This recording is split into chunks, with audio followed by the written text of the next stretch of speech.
JS Racing. We're in the game.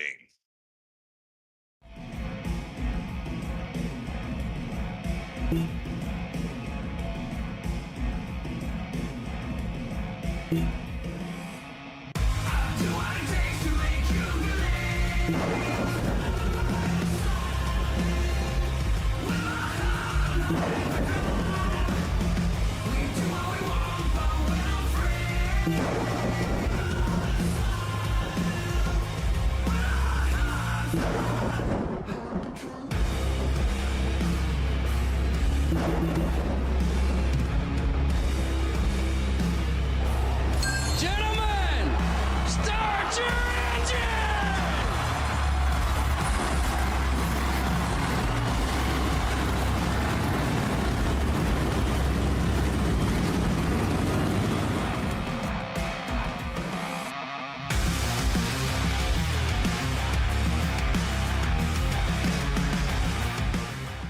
Drivers, start your printers.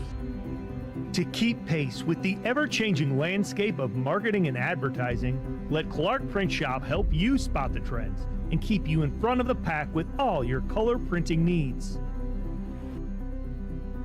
From business cards to invitations, menus to mugs, we can print anything you need on paper or your choice of over 3,000 promotional items.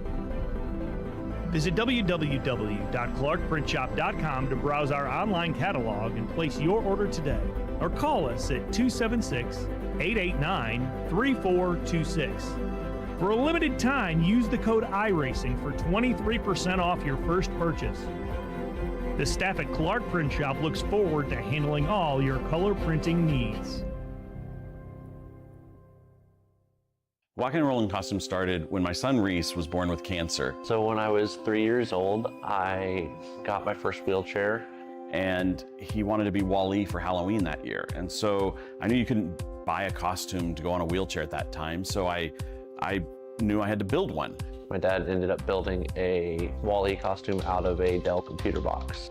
When we were all finished, he loved it. We took pictures of it and shared it on social media. So many people started sharing it that we started getting requests from people we didn't know. In 2015, we decided to build them for other kids because people were asking, hey, can you build them for my kid?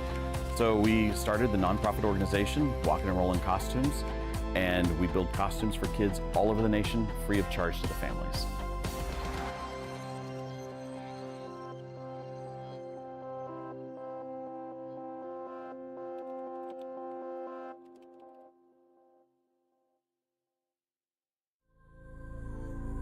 Saturday Night Racing League is ready to bring flag-to-flag coverage live here on VSPEED.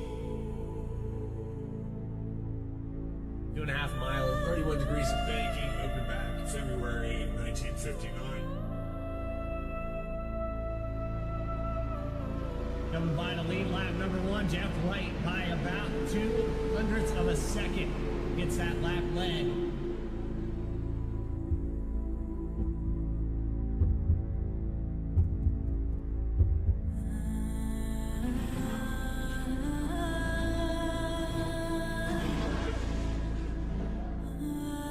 Across the line, Bailey Turner with 2 tires is going to get the victory.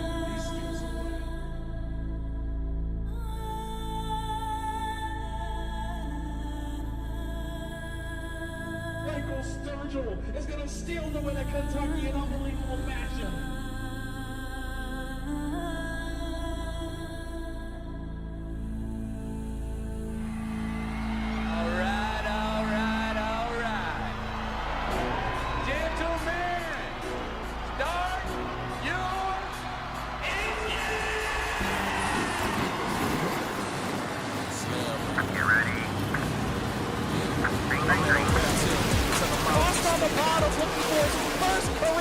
Saturday night, pushed by Ryan Carlisle. Bailey Turner on the top. Out of turn number 4 they come. That's fun. Turner's getting the push. There goes Cabin for the win. He gets blocked below the line. There's contact, but Bailey Turner will cross the line first. Live from Michigan International, it is the Saturday Night Racing League presented by M&J Distributors. Where does Reggie Ortega go? He doesn't dare 4 wide, does he? They're making contact. 24-48. With 3x3 in the turn number 1. There's 5 laps to go. Jeff Wright's going to benefit from this if he can keep it off the wall.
This racetrack is going to be difficult, to say the least. You're never going to escape a driver next to you.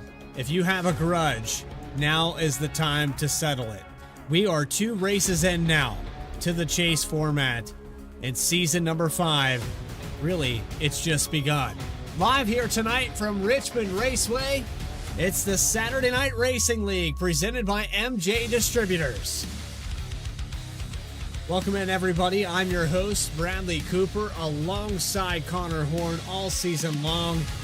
Connor, short track racing at its best. We're not under the lights, but we're going to be close.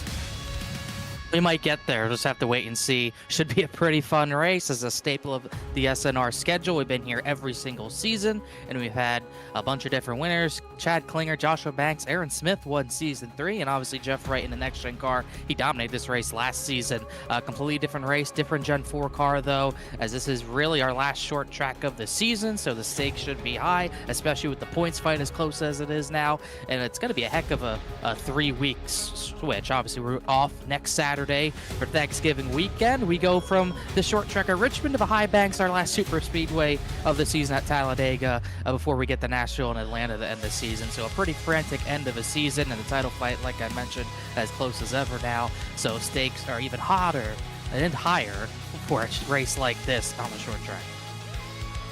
We take a look at the points here. Joshua Banks taking over the points lead by just 5. A lot of contact, a lot of controversy there with Joshua Banks, but he is the points leader coming into this week. Jeff Wright falls back to second. J.R. Shepard, a driver that has been very consistent, but a little bit down here in qualifying. We'll have to wait and see what he has in store for us. All the way back to 16th place, Hunter Sr.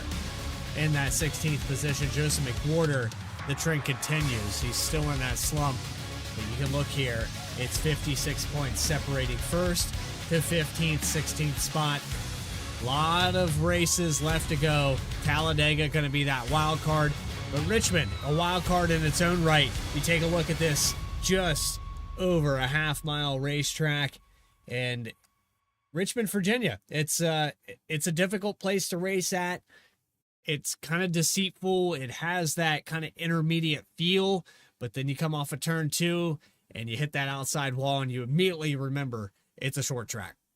Yeah, very tough track, very tough short track, very hard on the tires. The tire wear, I think, is going to be pretty high. We'll see if the times reflect that, though. Turn 2, very tight exit. It really straightens out down the back straightaway. Very easy to hit that wall at turn number 2. Turn 4, not as easy as to hit the wall, but you're going to be sliding out of turn 4 the entire time. And you always note that at Talladega, the start-finish line's all the way past the tri-oval. Well, Richmond, it's kind of before the middle of the tri-oval, I guess you could say. I mean, it is very early on the exit turn 4. You're going to see drivers sliding to the line to end this race, and you're going to see drivers sliding all over the front straightaway with the tire wear as high as it is. You're going to see a lot of wheel spin in these a lot of horsepower in these Gen 4 cars. You're going to see a lot of slipping and sliding off that corner especially.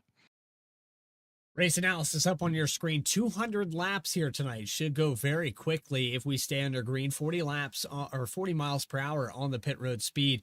Tire sets 5. That's going to be at a premium. This racetrack notorious for chewing them up. 3 green-white checkered attempts, 100% fuel on the iRacing fixed setup. But let's take you trackside now and get the grid up on your screen. Starting on the top position, Bailey Turner in the number 24. He ran a 22.054. He will put it on the top spot, trying to become the new points leader after losing it. It was all the way back to season 4, where Bailey Turner had maintained the points lead all the way up to just before we hit that chase format. Dakota Floyd will start to his outside. Run number 2 is going to belong to Jeff Wright, Ryan Carlisle in the number 71. And I have a little bit of problems here with my overlays. Let's see if we can get this to work here. There we go. Run number 3 is going to belong to Joseph McWhorter. Kenny Kibbe going to start in 6th. 7th spot, Chuck Sweeting, Jack Klinger. And rounding out the top 10 is Jeremy Miller, Joshua Banks in the 35. Banks, a former winner here, he'll have work to do. Reggie Ortega starts 11th. Elliott Butler, who's right there in the mix, I think 18 points back, starts 12th. Bryce Shoemaker, 54, 13th. Jared Shepard right there in points. I believe he's now 10 points back. 14th for him, though. A lot of work to do. Caleb Weekly, 15th. Angel Horonas, 16th. Brandon Wallace, the Dr. Pepper, Monte Carlo, 17th. 18th. Nick Hapiak, who's also in the title fight right now. And then Eddie Trejo and Craig Martin rounding out the top 20. I'm having a lot of problems here with my stream deck, and you know what, we're just going to keep rolling through it here for our top 20, but trying to get the sound. That's what I'm trying to do here. AJ Shavato start 21st. It's his birthday. Maybe he can get a birthday win, but we're ready. We're going green. Well, it's green flagging out here. Saturday Night Racing League at Richmond. I still have no sound here. Not a clue why. I hope everyone else can hear us. Either way, still racing for the lead. Still pretty tight racing. Dakota Floyd actually had a pretty darn good start to the race. He's going to lead that first lap. Take a bonus point away from Bailey Turner in that 24 car. McWhorter looking for 3rd on the 48 of Jeff Wright. Oh, got cars on the apron back there. Looked like Chuck Sweeting, but he kept it straight. It is going to be a frantic start and a very important race for Bailey Turner and Joseph McWhorter. Missing a chase race and a 5-race chase, you're almost guaranteed to be out of a title fight. You could go on a run like Tony Stewart did in 2011, win the next 4 races, and maybe you can win that title, but still an uphill climb for both those drivers, as this battle isn't done.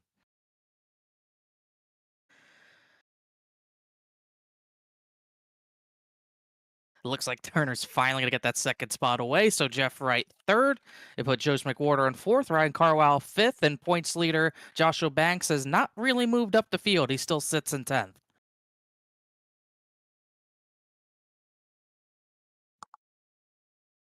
Still having some issues here with the sound, so I don't know what to equate this to. We did a broadcast here in the Challenger Series just a moment ago, and everything was working perfectly fine. And seems like, well, I'm probably the last of the Mohicans here with running Windows 10.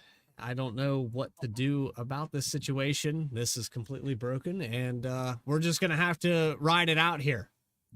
We'll ride it out until a caution. As long as they hear us, that's better than 2 nights ago, I think. They only heard one of us for a little while on Thursday night, but you know, not much has changed. Jeremy Miller, as I say that, he's actually already moved up to 5th, started in the 9th position. He's been making starts all of a sudden late in this season. I mentioned AJ Stravato started 21st. Happy birthday to Stravato. Maybe he can get a birthday victory.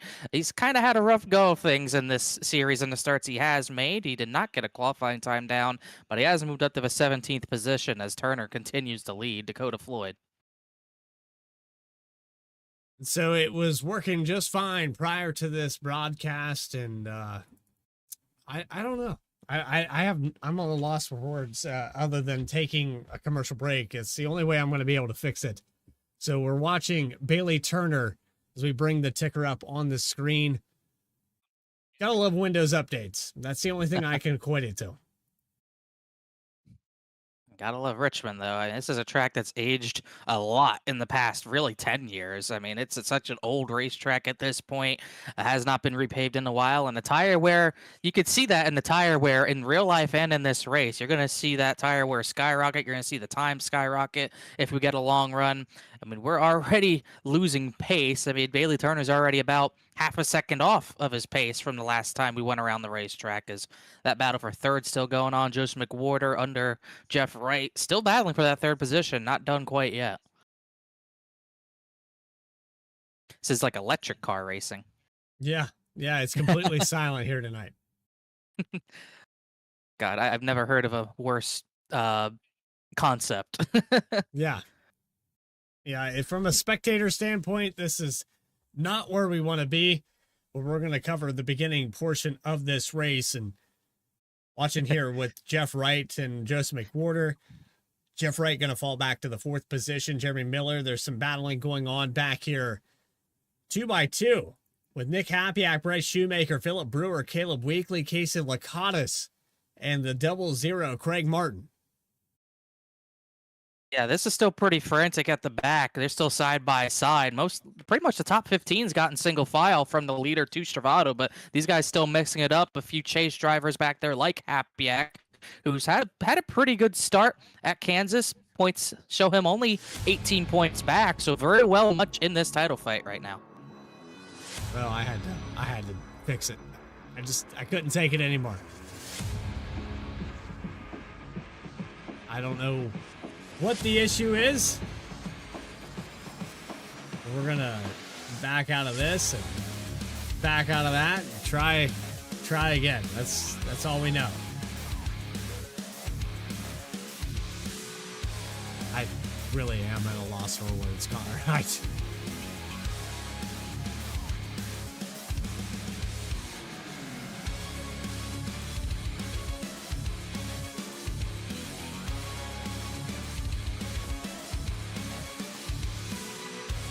Well, I locked up iRacing. That's what I've accomplished and completely crashed it. So we're going to take a quick commercial break.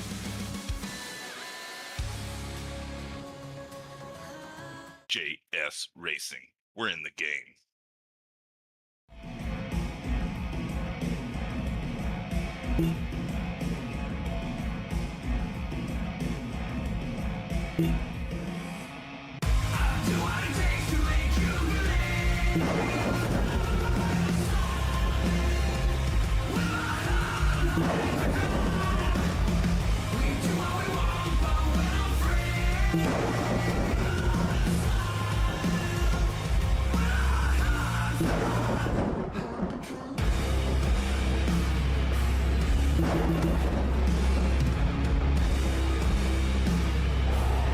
Gentlemen, start your engine!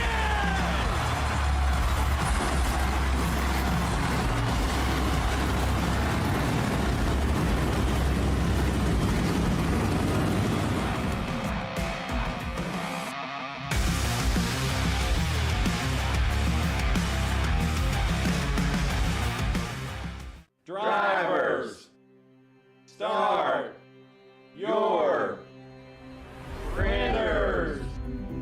To keep pace with the ever-changing landscape of marketing and advertising, let Clark Print Shop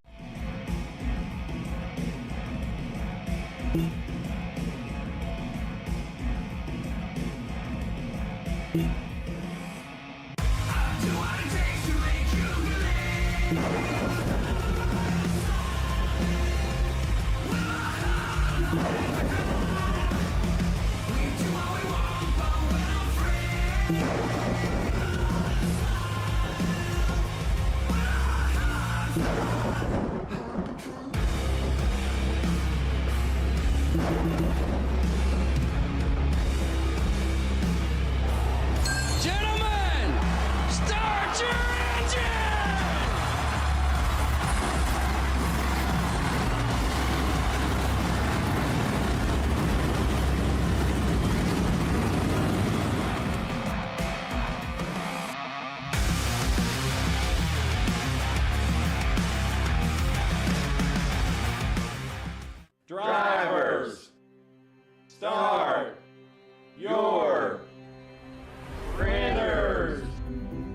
To keep pace with the ever-changing landscape of marketing and advertising, let Clark Print Shop help you spot the trends and keep you in front of the pack with all your color printing needs.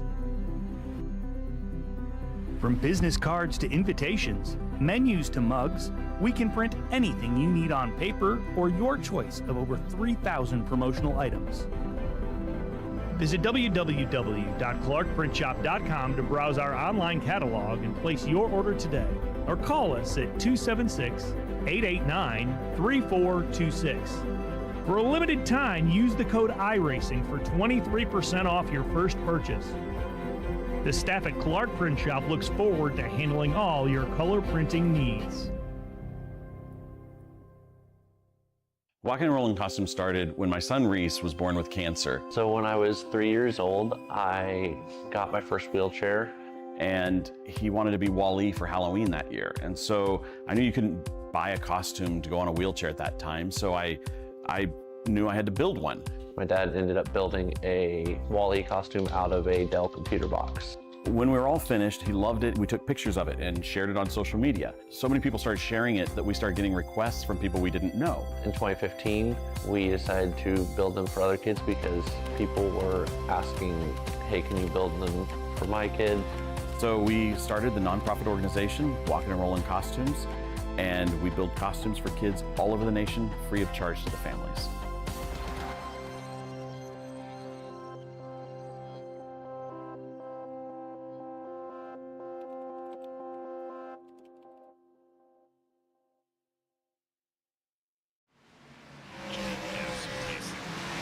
Let's try this again. Now that we have audio here on VSPEED and things seem to be working a little bit better, I'd like to thank Windows and all of their updates and all the... Not sponsored. Not sponsored. Definitely not sponsored. Wouldn't want their money. I don't even want their operating system. The thing that we are thankful for is that we really have not missed much. The top 5 is virtually unchanged. We left it was Turner, Floyd, McWhorter, Wright, Miller, and that's basically how it stood.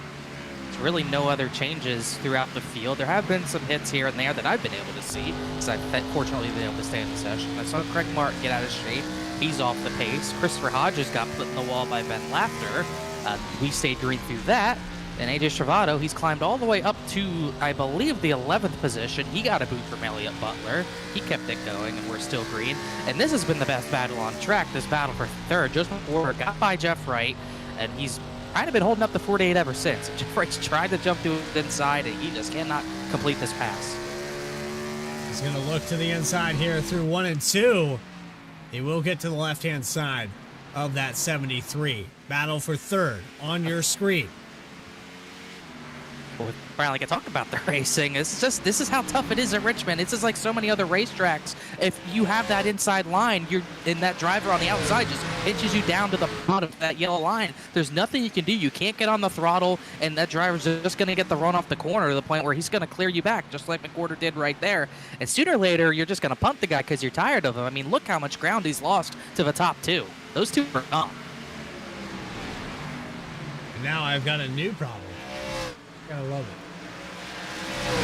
Discord being extra cooperative. So if we have any audio issues here tonight, just know I'm aware of it.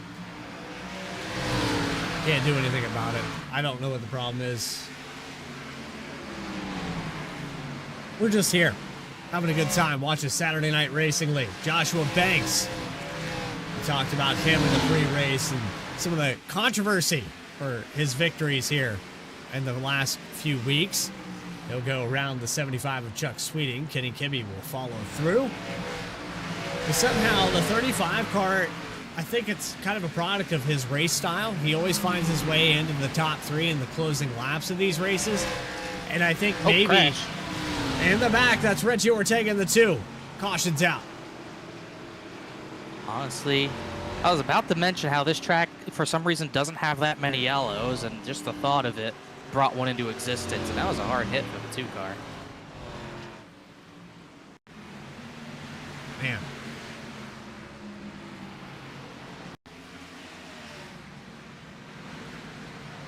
'54 Bryce Shoemaker will look to the inside. Two is. I don't know if the two got loose or. I couldn't. I didn't know if I can't tell if he was too low on exit or what. But Shoemaker gets a good run. I think the two did step out a little bit there, and then they just made contact, and there she goes. Hard hit to that inside wall. I couldn't really tell who's to blame for that one, if anyone. It looked like the two got sideways right there, and it kind of slows him up, and maybe he's a little lower on the track because of that. Shoemaker just can't check up in time. It's going to be a lot of damage there on the two cars. We lead everybody down pit lane.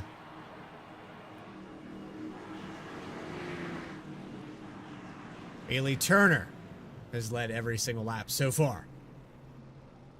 For a guy who has not figured out this car that much, he was certainly dominating to start this race. Looked like Dakota Floyd was starting to reel him in. The gap was up to 2 seconds during our extended break. It was down to about 1.5, and it looks like he's going to keep the lead, but Joseph McWhorter grabs second from Dakota Floyd.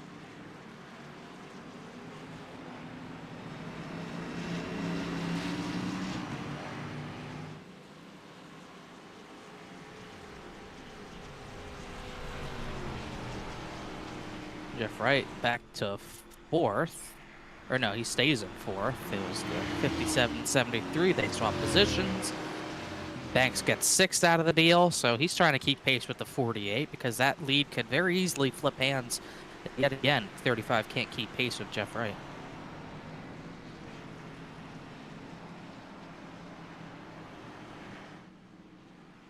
We'll get our first restart. Our first start maybe with sound. We'll have to wait and see.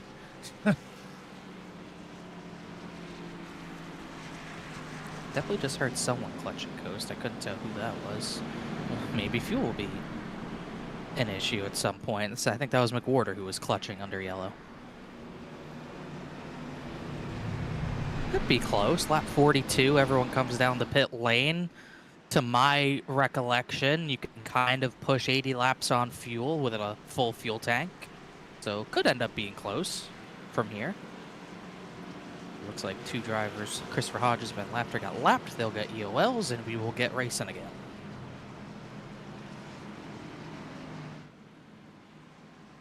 Well, I'm doing my best here, but it seems like every now and then we have that little glitch in the audio. I'm gonna chalk it up to a handful of things. A lot of things have changed here at VSPEED, but one thing that's been consistent is we've always made the broadcast. We're going to continue to do so. It's hell or high water here tonight. Everything working against us. Here we go for another restart. Lap 45 underway. Turner out to, big contact with the 57 and the 73. Oh, that's is in it. Pile all over the place. Banks is in it. Big damage to the points leader.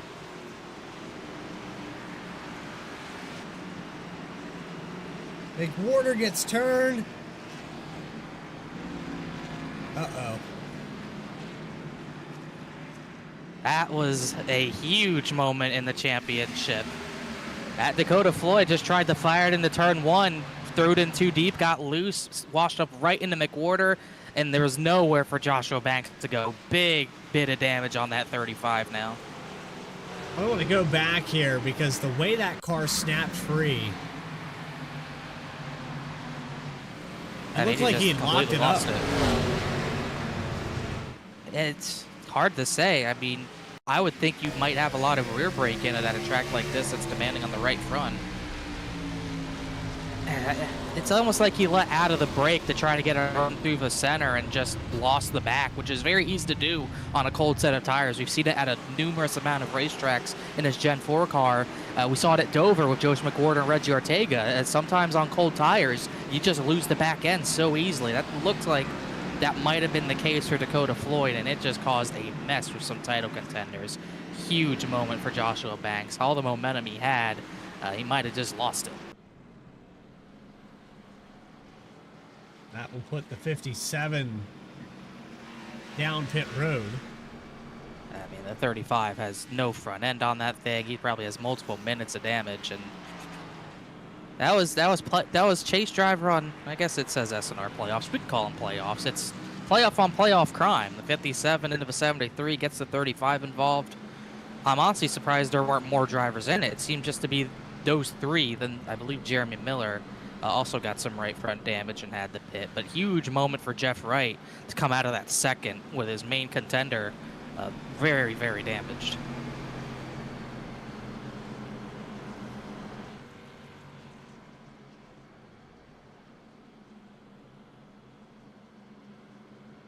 I'm working as deep as I can here. I think everything on the stream side of things is crispy and smooth, I hope.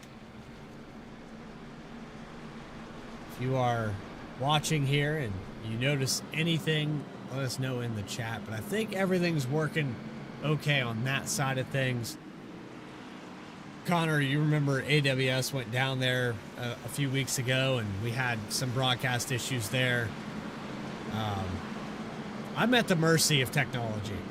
That is where I am always. I'm at the mercy of your technology. Yeah, I don't know.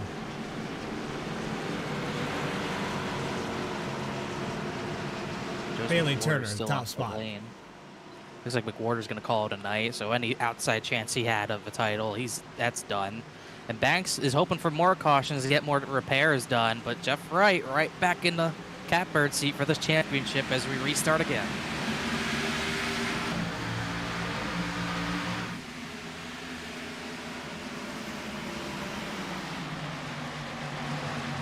On a side-by-side here on this restart. Take him while you can get him. Everybody poured down pit road for that last caution. 06 and Nick Hapiak, 6th in points coming into tonight, racing side-by-side with the 16 of Elliott Butler. Good race for Butler so far. Is able to get a few positions here and there. Nick Hapiak's really moved through the field. Started 18th, up into the top 10, trying to stay in contention for this title himself. Oh, crash pack. That's Angelo. Christopher Hodges. Oh, Hodges in the 15. Caution's out.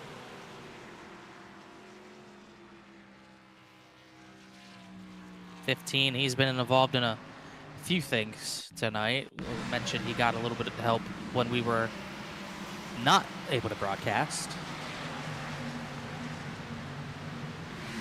Trejo here, found Laughter up ahead.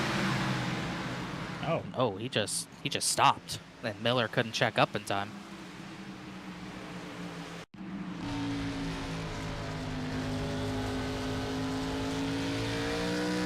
Good view right here.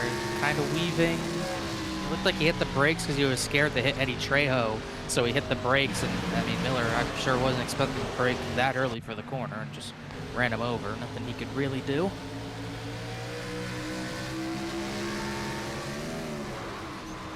You could see him check up, and just an odd deal, but I guess you could call it a racing deal, and that's a lot of damage for the 15.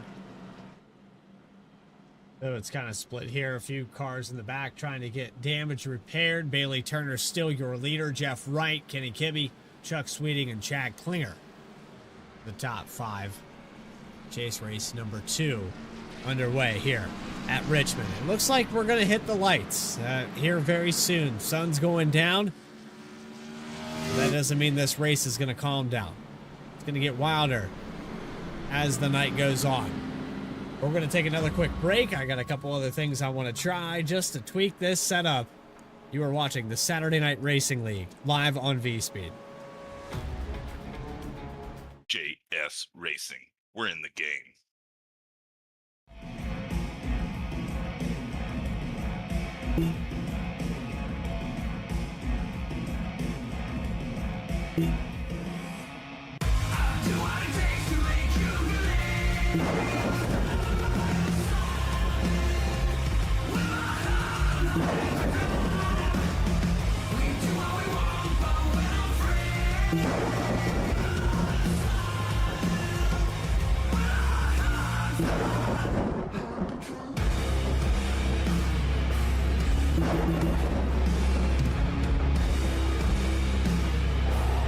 Gentlemen, start your engine!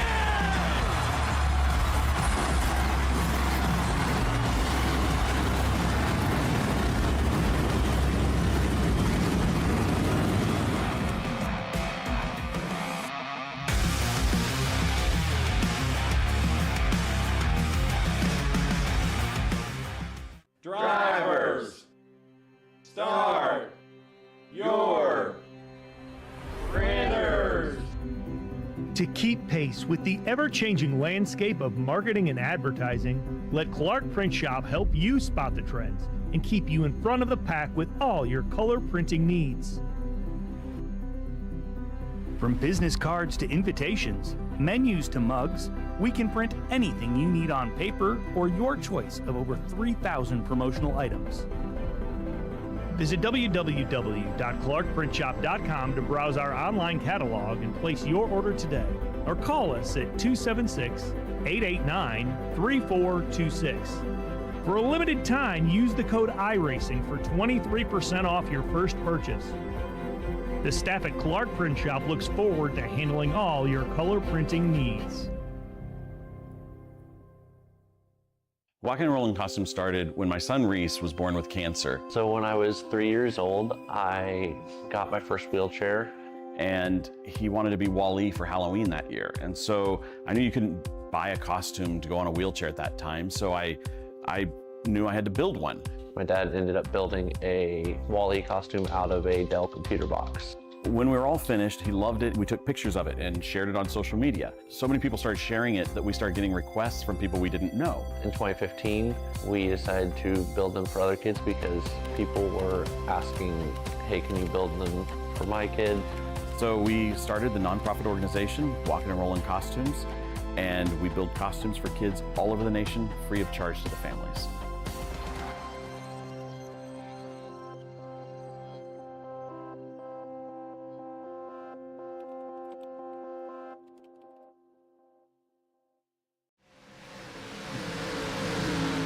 Welcome back here live to Richmond Raceway and watching a battle back here for 16th position. Stephen Davis, Matt Shanoski. A lot of side-by-side outside the top 10 right now. Yeah, it's kind of been this back half of the field that's been so volatile this entire race. At the front, they're usually able to single file it out pretty early, minus that incident with the 57, but everything behind them's been pretty frantic from the start. I mean, you got side-by-side, you got the 29 at the top, Nick Hapiak, you got Elliott Butler, Case Licata side-by-side, then further back you got that Shanoski-Davis battle. 57's back there with a wounded right front. Chaos all over the track. This is a track that's had chaos for 20-plus years, it seems. I mean, it brought chaos to our broadcast here. Not even sure what to say other than everything is good and then it's not. Already flipped the title fight upside down.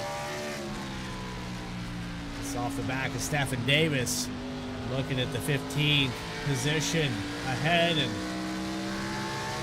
just behind here with Matt Shanoski, the 00 Craig Martin, 17th, 18th spot.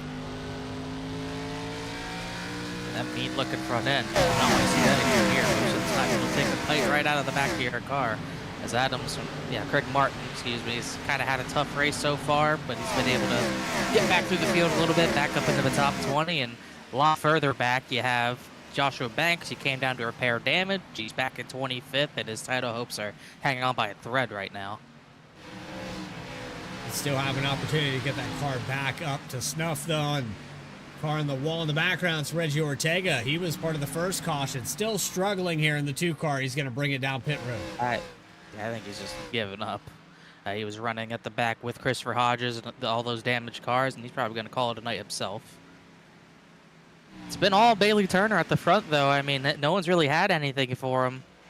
I think his closest competition might be in second with the 48, but he has dominated, and we're not really seen this from Bailey Turner in this car all season. Just hasn't been able to get to the front to get the clean air and utilize it, and he's just kind of been stuck, not able to get these victories. I mean, we haven't seen him win since Daytona all the way back months ago. That was back at the very beginning of August, and we're in November.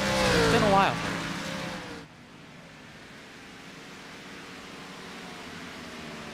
A lot of movers in this race as well. 11 positions gained for the 00 Craig Martin as he goes to work on the 16th position. AJ Stravato and Chuck Sweeting back and forth for the 5th spot.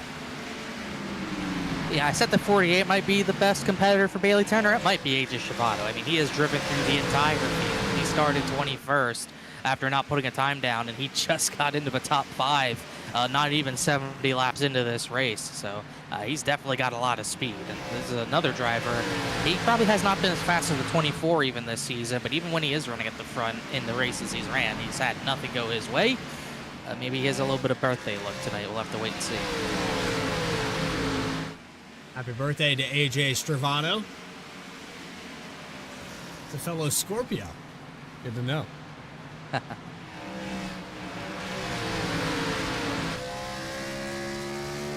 Running in 5th, I mean, he's looking bad fast, and he's doing what a lot of drivers haven't been able to do here tonight in the top 10, which is maintain your tires and pass cars. He's just worked his way, like you said, all the way back from 21st.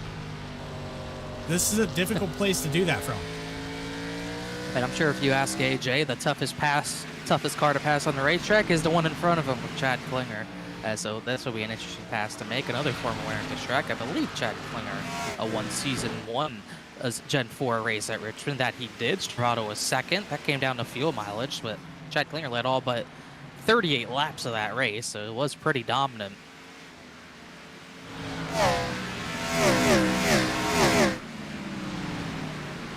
And noticing the paint scheme here, a little bit different tonight for Chad Klinger. Looks like he obviously didn't really hear or see anything pre-race, but it looks like has a pet on his car that it looks like he's unfortunately lost. Don't know when he lost his dog, but I have gone through that. I believe the dog's name was Copper. I don't know if you've gone through it with an animal, but losing an animal is really, really hard. So I can understand it's probably a tough race for Chad to even race, let alone be an admin tonight. But he's going to try to give it a good ride for his friend, I'm sure. Hiding in the 4th position there with Chad Klinger. AJ Stravano on the heels, and Jeff Wright losing ground. It's 1.3 seconds to Bailey Turner. Based off the fuel numbers that we were talking about, 100% fuel, this car running higher RPMs, I'd say probably within the next 40 laps or so, we're going to see drivers coming down pit road. Bailey Turner trying to maintain until that point. Yeah, I'll be interested to see what Turner's tire fall off is like. When we weren't able to cover the race earlier, the laps earlier, he pulled out to a 2-second lead over Dakota Floyd, but then that gap started coming down, almost to me seeming like Turner kind of drove his stuff off, was starting to fade back, but we got the yellow. We didn't really get to see what that was going to look like. He's already kind of even with Jeff Wright. Wright's running a little bit faster here and there, but he's not really consistently gaining. So we'll see if the 24 is burning his stuff up or if he's just setting the pace that he wants to right now. But been dominant so far. I mean, these are the top 2 right now. Really, the top 3 have kind of pulled away. They're all in their own little island. Turner, Wright, Kenny Kibbe 3rd, and Stravano and Klinger going to battle for that 4th spot. Klinger to the outside, Stravano to the bottom. Seems like things have cleared up a little bit here, so starting to feel a little bit happier about it.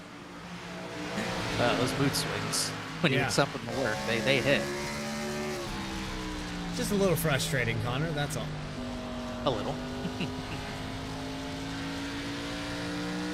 The lights, I would say, are definitely going to be getting ready to come on a little bit. We'll see if that affects how these cars are handling. Tire wear might be a little better as we get more rubber on the racetrack. There's more grip on the racetrack, stuff like that. That could change how everyone's cars handle. You could see the drivers in the back half of the top 10, like J.R. Shepard, Happy Act. Those guys, they could come to life once the lights come on, possibly. Racetrack will change. You can look at the weather here on the top of your screen. It was 93 to start this race. Probably going to be in the 80s by the time we hit, at least on the track temperature. Now, ambient air, that probably will go down to the high 70s before we're all said and done. But how fast this track temperature changes is going to be kind of a dictation of the outcome. You're at the mercy of this racetrack right now. Yeah, and the one thing about this racetrack, we've seen in years past, you can kind of make that outside line work in other cars, possibly. We really haven't seen much of a second or the 3rd lane or even 2nd lane. So everyone's just kind of getting to the bottom a little late, a little bit of a late entry to turn 1 because of how it's curved. Turn 3, you kind of just want to get to the bottom a little later than normal. We're really not seeing anyone venture up off the bottom line unless they're getting passed or someone's attempting the pass or they're inside. Everyone's pretty planted to the bottom, so we really haven't seen the group really move up at all. Ryan Carlisle going to work on Elliott Butler. Butler is falling back to 12 where he began this race. At least that's the number that I have. You could probably clarify for me on that. Yeah, P12 for him. And I said no one was really venturing up. He's pretty much proving me wrong. He's trying to get some sort of outside lane going. He's getting pretty decent runs. Happyak had a moment at a turn 2. Look that back on the replay. It was Philip Brewer who got high on the outside. Let's see if, yeah, he just gets loose on his own. He just got loose on his own and decided, let me not go into this corner side by side. It's a close call there for Nick Hapiak, but he's going to maintain. He'll go back to work on Philip Brewer. I think we're starting to see that lead gap come down a little bit more. I think Jeff Wright's made a few more inroads on Bailey Turner. They've both pulled away from Ken Kibbe. AJ Travado still consistently running times that are just as good as the top twos. I think if he got a reset, a yellow at some point, he could really be in the fight. I think the lights are finally on the racetrack. They are. 33's fast. Lights are on. And I don't know if that has the same effect as a full moon, but it's going to feel like it. We'll see if there's a full moon. If we get to the end of this race, then all hell breaks loose. We've seen that happen before. Saw it at Martinsville, which was our second to last short track. Maybe not as much of a bull ring here as it is at Martinsville, but still has that same effect. Oh, Martinsville and Bristol back to back. Man. Oh, God. That was a weekend, let me tell you. I really did speak at a bad time. I mean, because it seems like everyone at the back part of the racetrack right now is trying to move up the racetrack and find some grip. Right as I was saying, it wasn't happening.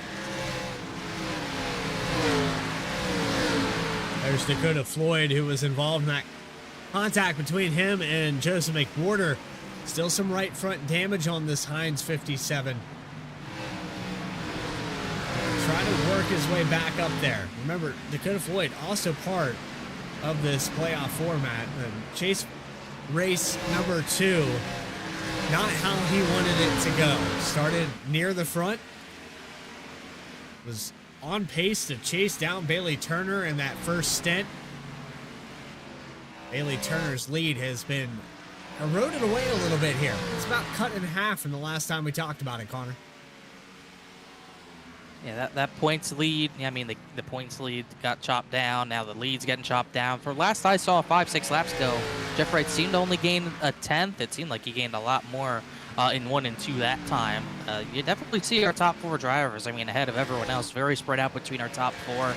They will get this lap traffic at some point if this continues green. They'll only catch Christopher Hodges. That shouldn't be too big of a threat. I think the 15s would be courteous. And after that is Joshua Banks. While he is off pace, he's still in the title fight. He would not want to go a lap down because he won't really be able to race anyone with a lucky dog at that point with how damaged that 35 is. And like you said, we're probably 30, 40 laps away from what would be the only green flag pit stop of the night. But you might see some drivers run it long trying to catch that caution as well. Side-by-sides continue. 12th position, Elliott Butler, Casey Lakatos. The 50 car will look to the inside. Then you have Jeremy Miller. These guys are at the track. That's as high on the racetrack as I've seen most drivers run right now. I mean, he is up there. I remember in the old Gen 6 Cup car in an NIS race I did, that outside lane would work pretty darn well, but you know, they changed the tire, changed the car. He kind of lost that line. He's trying to find it again. I don't see anyone else running that high.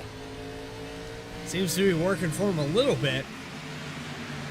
He ran a 23.07 last time by. Sorry to cut you off. You ran a 23.07 last time by. That was a 10th faster than Bailey Turner, and not too far off of Jeff Wright's time. So it might be something there.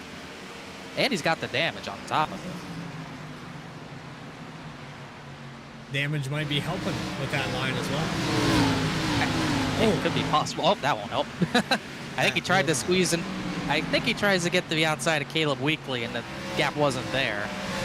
But definitely helping. I mean, maybe it's working because he's damaged, but I can't imagine the nose damage on that thing's really helping anyone if they have it. But if I'm on the radio, I don't know if anyone has a spotter. We know Ray Massey always has a spotter. I don't believe I've seen him tonight. But if someone has a spotter watching this race right now, and I'm seeing the 30 doing that, I'm telling them to do it. I'd be telling Jeff Wright, Bailey Turner, anyone up there, try it out. There might be something there. Tell them to hit the right front off the wall first. that might be that's a step weird one, yeah. communication. Step one, yeah. And really no one else has started trying to run that high. I mean, Hronis has kind of been in the middle. Floyd's kind of been in the middle. He's probably the only one in the third lane right now, and his times are still good. When I'm watching here with J.R. Shepard, there's an opportunity here. As he continues to kind of pick this field apart, he is one of the bigger movers in this top 10. I like his momentum. I think he has a top 5 car based off this speed. If we stay green, I think he has the long run pace to possibly pull off a podium. Yeah, that would be a pretty important podium. Remember, he was 10 points back of Joshua Banks coming in tonight. And he'll gain on Banks, but he was 5 points back of Jeff Wright coming in tonight. So title fight's going to change if Banks can't get back in it, obviously, and Jeff Wright stays at the front. He needs to keep pace with that 48 as much as he can. If he can get a bonus point for leading a lap, try to get one at some point as well. Jeff Wright doesn't have one yet, but he's getting close because he's caught Bailey Turner just about. He's within 3 to 4 tenths of a second, but very important tonight for that 98 to get through the field, try to get a podium, and try to keep pace with the 48, especially 2 weeks before Talladega, because we know anything can happen there.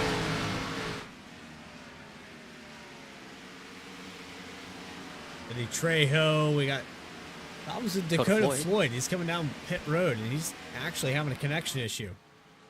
That looked like an alt F4. That didn't look like an internet issue. It looked like he was done with the race. So 57 pretty much out of contention. He came in tonight 37 back by the points lead. Yeah, that was an alt F4.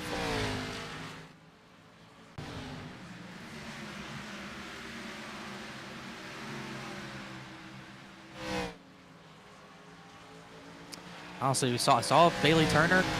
You know, he kind of got reeled in by Jeff Wright, 0.3 of a second. All of a sudden, Jeff Wright got close and kind of backed off again. It could be dirty air. You think there's a lot of fall off where dirty air might not be hurting, but I mean, he got within 0.3 and lost all that ground back again. Dirty air definitely a factor. Not as much of a factor here at this racetrack as other places, but still, it's going to interfere, especially with your entry and exit. Middle of the corner, I don't think is quite as bad. We're backing these cars down to somewhere around 90 miles per hour. I don't think a lot of air, but down these straightaways into the entries, definitely getting them. Tell you what, we were talking about these top two. Kenny Kibbe's also started reeling into a little bit. He's still about 1.2 back of Jeff Wright, but he's also got some pretty good pace right now. Obviously, we keep talking about Stravato. His pace is also still good. And these are definitely the 4 to watch right now. And how about Chuck Sweeting right now? He's all the way up in the 5th. He's had a great run so far. Chuck Sweeting in the 75. Started decent here tonight. You could probably confirm how many positions gained, but running in the 5th spot. Up 2 spots. There you go. So I still kind of have some telemetry here. Gained 2 positions, so that puts him in 7th to start this race out. I'm going to quiz you here. Is Nick Hapiak up 10? Is Nick Hapiak up 10? He's up 11, I believe. So not all of my telemetry is working correctly. But either way, he's had a good climb. He's actually still battling with J.R. Shepard. He caught up to Shepard a bunch the last lap or so. It's around the 15 of Hodges with front end damage.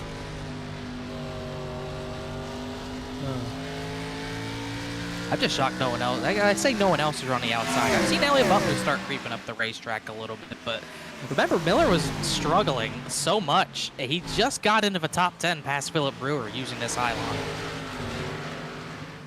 Well, we're past the halfway mark here at Richmond. I think it's a perfect opportunity to test out that audio that wasn't working just a moment ago. Let's Get Loud, presented by FireStorm Racing.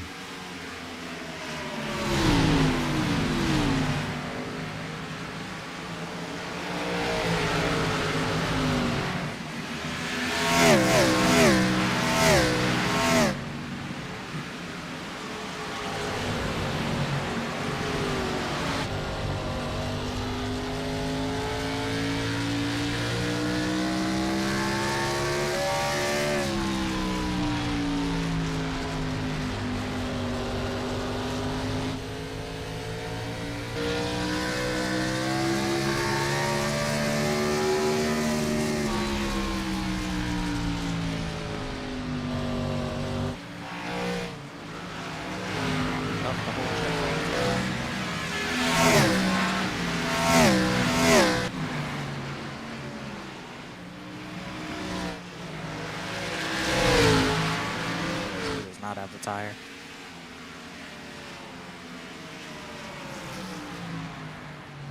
Get Loud, presented by FireStorm Racing, and come back to the live shot, and it looks like Bailey Turner made a mistake at some point. He had a pretty decent lead, around half a second. Bailey ran out of tire, apparently.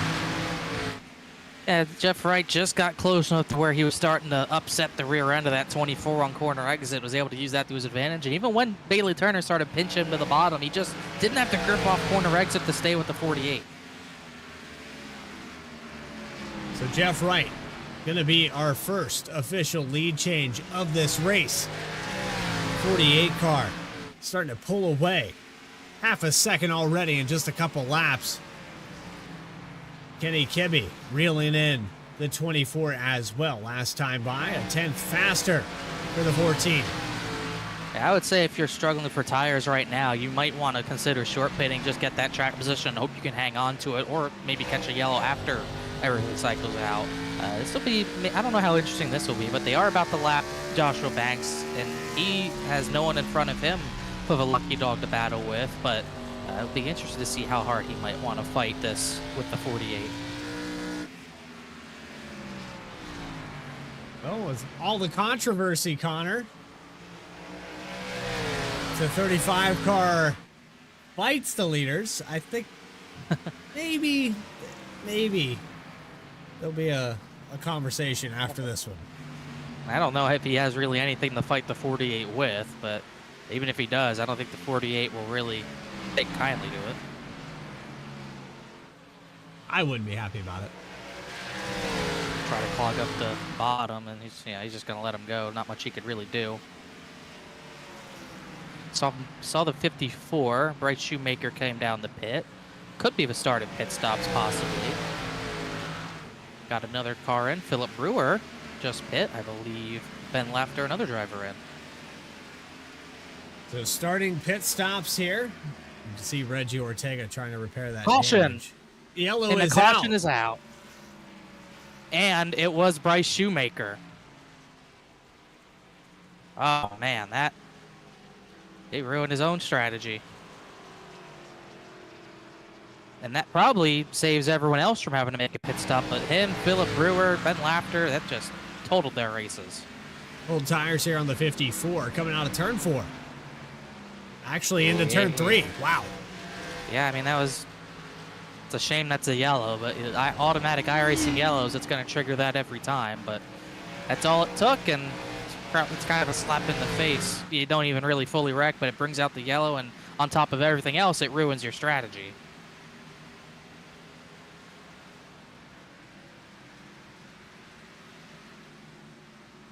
This is a much-needed reset for a lot of drivers, though, who hadn't made that pit stop yet. Stravato gets a chance to get back close to the leaders. 30, he was surging. Did not see anyone at the front start using that outside line, but drivers behind him were definitely figuring it out a little bit. But a much-needed reset, and a big break for the 35, because I believe he'll get the lucky dog out of that. Lucky pass position for the 35. Jeff Wright wastes no time. Drives through 3 stalls there, 2 stalls for the exit to pit road.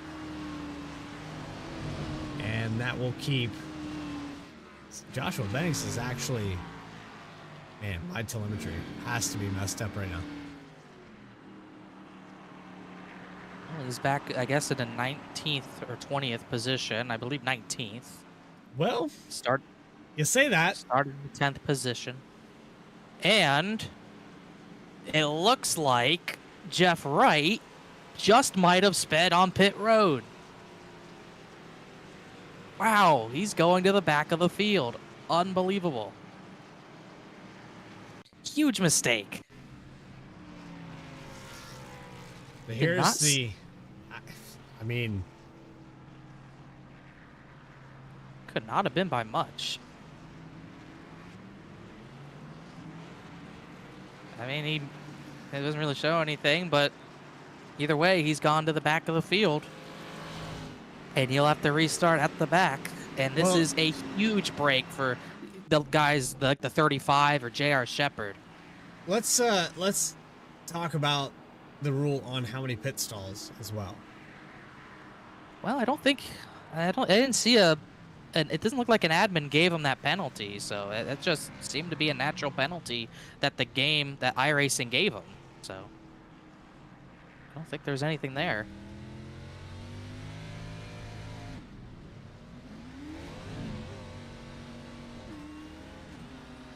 He hit it just before. I could hear it in the RPMs. He hit it just before the line there. It must have been by like a mile an hour. This is a huge turn of events for a lot of drivers who needed that to happen. Green flag back underway on lap 119. Oh, who was that? And Stefan Davis down to the inside. Oh, and Shanowski's around. Another spin. It looks like Belky's around. Look out. Couldn't tell if anyone else got involved there. Looks like Jeff Wright got through that.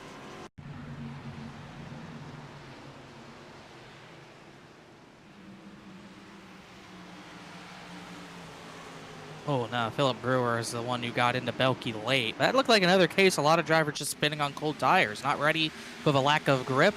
Takes about a lap or so for these drivers to have that grip they need to confidently go into the corner, and he just completely loses it. And then Belky actually gets a little bit of a tap from Jeremy Miller, and then Brewer just has nowhere to go. I think Belky might have came down on the 30 car. Let's do this justice here on board.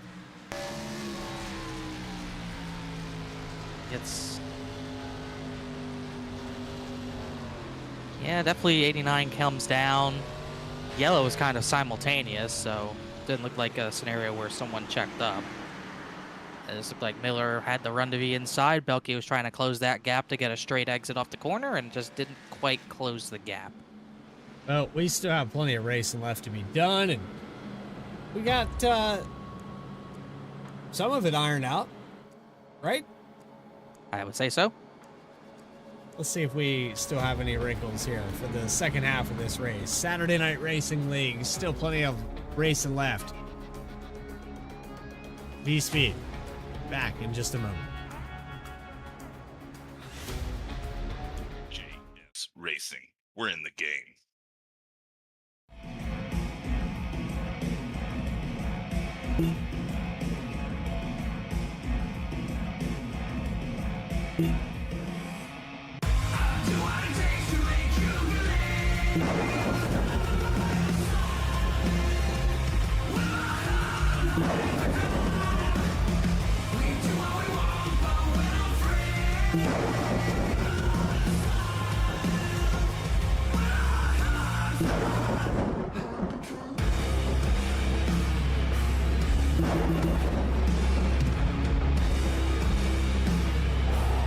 Gentlemen, start your engine!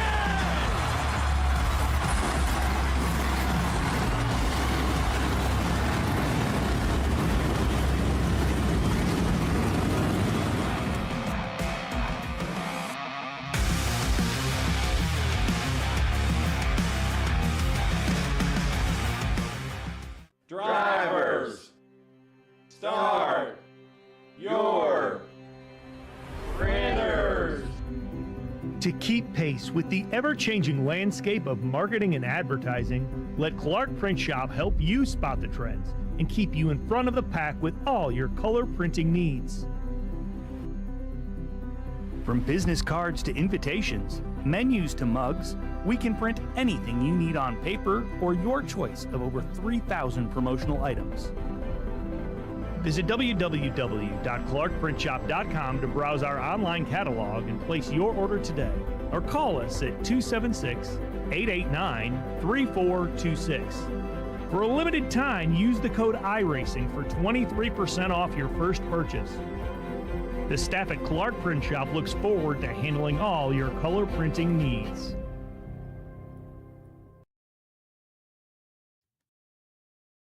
Back here live from Richmond Raceway. Bailey Turner, AJ Stravado, Kenny Kibbe, the top three. Chuck Sweeting into this mix. It's been a while since we talked about the 75 near the top three in the Cup Series. 75 car putting on a fight. Whoa, spin. Ben Laughter is going to hit the inside wall. No caution either.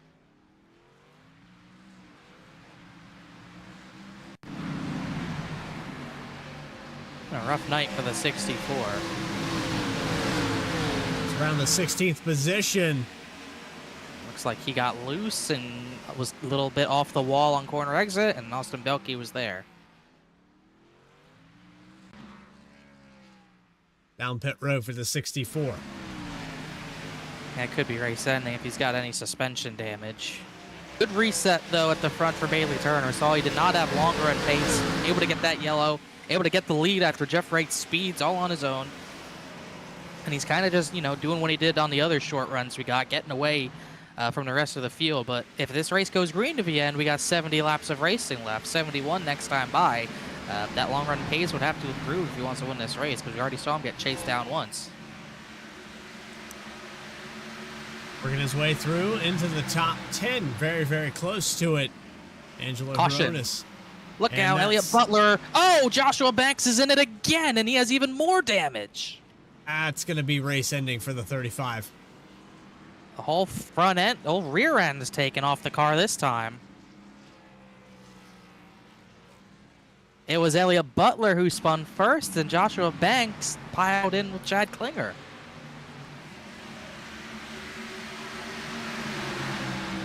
Oh, man, he got a break with the 48 speeding, and now, like you said, that will probably certainly end his race.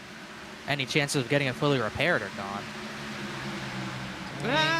Little contract from Caleb Weekly, and... Oh, he got... Oh. I couldn't tell. Trejo was there, too. It looked like Banks didn't see the wreck or something and hit the 0-9. Yeah, he just piled in, and Trejo hit him, and the back end contact, which you don't see often. Bailey Turner just came down the pit with Stravado, so that's a little interesting. But championship leader for the first time this season comes into the night, and he's had about the worst race you could have. And there's the back end to back end that you were talking about. You don't see that often. Elliott Butler, I'm sure, wasn't ready for it. Christopher Hodges just got by. Wow. That was incredible how close he got to being in that. But yeah, I thought Banks maybe had a shot of getting that car somewhat competitive. It's not the case now. A little bit kind of interesting. We saw our top two, Bailey Turner, AJ Stravado, they came down the pit. Stephen Davis, Brandon Wallace, the only other drivers without damage to seemingly come down pit. Everyone else stayed out, and now Kenny Kibbe's leading this race. Kind of interesting. Yeah. Wonder if they had... I wouldn't think they had that many doubts on fuel. I don't think it was a down on fuel. I think it's more of a down on these tires to the end of this race if it goes green. Everything we've seen in a lot of races this season, the clean air matters, and being up at the front kind of matters. I would take the track position regardless, but both them, they decided they wanted the tires. Gives Kenny Kibbe a shot with the clean air. Puts J.R. Shepard in 4th. Jeff Wright stayed out. He's back up to 9th already. As it stands, I would say unofficially J.R. Shepard would probably be right on top of the 48 for the points lead. But still a lot of laps to go.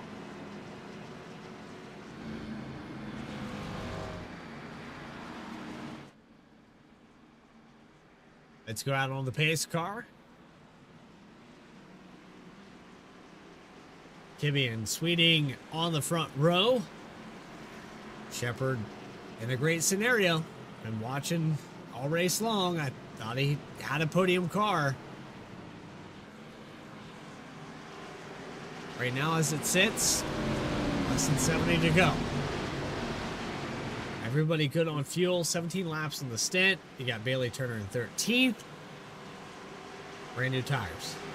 We'll see if they can come through the field. Their tires weren't that much older, but could make a difference with how much fall off we've seen. And big moment for Shepard. His goal is to keep that 48 behind him best he can to the end of this race.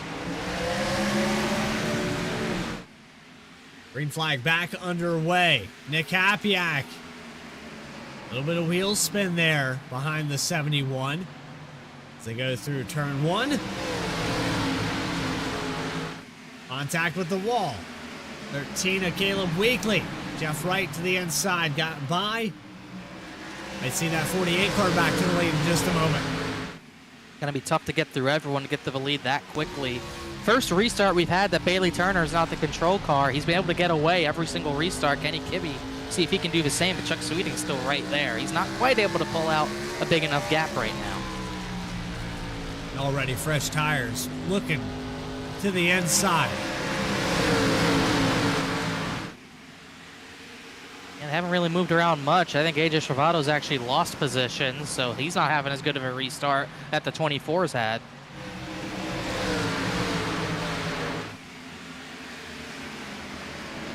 Garrett Shepard contested on the outside from Casey Lakatos for the 5th spot. Stephen Davis, Austin Belke had contact. That was almost a crash. Definitely seems to be go time. These drivers are all over the racetrack now.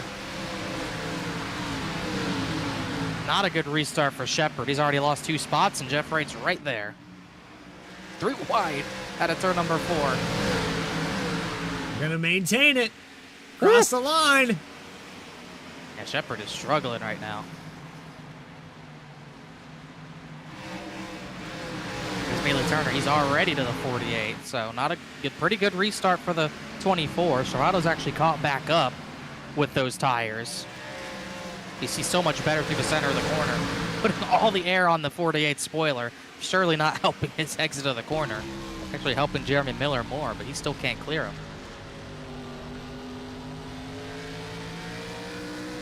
Right, a little wiggle here on the back stretch. We're going to look 3 wide again. That's going to be tight. Turner kind of forced the issue late on corner entry. He got to the inside. Still a tough spot to be in. Pinched down by 2 cars. Little bit of contact there almost. And there's the high line from the 30 of Miller. We're going to go 3 wide again. He does get a good run off that corner. He's going to get to the outside of Case Lakatos. Lakatos got into the top 5 through all this. Didn't even note that. Turner really fired it into the corner trying to clear Jeff Wright. Couldn't quite do it, but I think he'll have him corner exit. He's going to go 3 wide again. Oh, and contact with the 30. Oh, man. 30 hit the wall in the straight. Oh, they're 4 wide almost. That's not going to work. 48 backed out of it. I think Miller hit the wall down the tri-oval, and it kind of slowed his momentum, and Jeff Wright about wrecked him and himself. This is chaos. And this is for 6th position. That was a big moment for the 24 of Turner to get through all those cars as quick as he did, though. Travado not quite able to be as efficient, but it could help 33 later in the run if he's able to save his tires. He's letting Bailey Turner do all the work. Turner's hustling that car. Knows where he needs to be. And these fresh tires making a big difference for the 24 car from around 13th, 14th position into the top 5. Bailey Turner looking to take the lead back. It is about 1.6 seconds, though, to those front 4 or front 3. So work on Ryan Carwile. I'm honestly surprised how much better the tires are right now. Oh my goodness, Travado drove it in deep. It's really a center exit is where we're seeing those tires make the biggest gain, and it's really a center of 3, exit of 4. You just see Turner and Travado just launch off these corners so much better than everyone else. That definitely has a shelf life here, Connor. We've seen that before where drivers will work their way through the field, and then once they get to about the leader, it starts to stagnate. It slows way down. We just saw it at Phoenix. We're probably going to witness it again. I think for Kibbe, he's going to have a better time holding off, especially if Chuck Sweeting can hold up the 24 for a little bit. We'll see if Sweeting even ends up doing that. Times are still in favor of Bailey Turner by 0.2 of a second. It's a pretty big gap at a track like this, even still. So, no doubt 24 fastest car on the racetrack right now, but those tires have to last another 50 laps. We've seen them burn the stuff off in clean air. Could be even worse in dirty air. Stravato, he's using his tires, going to get by Carwell for 4th position. He's going to get that spot away. At least for now, mostly everything has calmed down, but that could change very quickly at a track like this. That track temp through the yellows, through the sun going down only to 89 degrees, so not as cool as I expected it to be, but that ambient temp's still pretty high as well. As there goes Turner, he's going to get second away, and Chuck Sweeting did not put up a fight. Very cordial. I thought the 75 would fight a little bit harder, but it still sets up 1 second to Kenny Kibbe. 14 car has been close a few times this season. Close a number of times, fast a lot of times this season's had a lot of speed week in, week out. Just has not quite been able to get over the hump, get that race victory. To my knowledge, I don't believe he has a victory in this series, and he's had a lot of starts the past season and a half as well. He's been close to the front for a while, just hasn't quite been able to seal the deals. Had a lot of good competition in this series, as we know.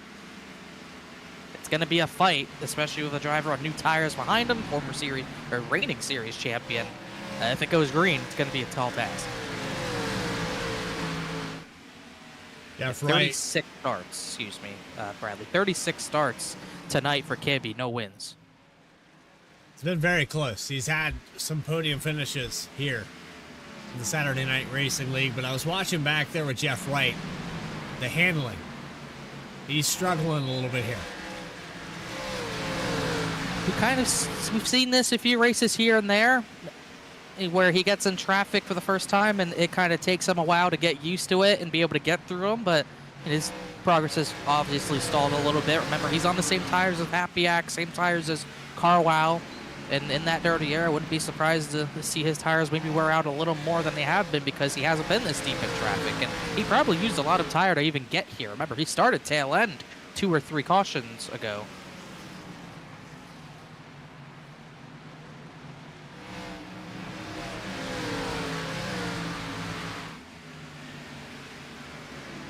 By the way, Joshua Banks just got back on track. He just decided to repair all his damage. He'll come back out 21 laps down.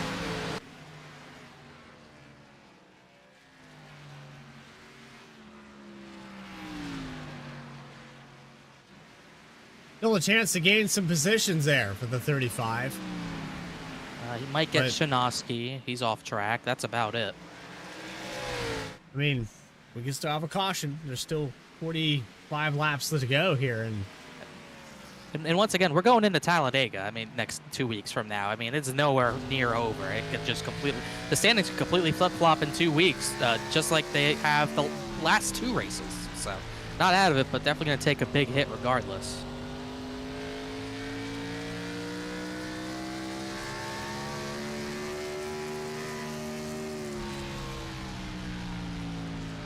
Bailey Turner gets there.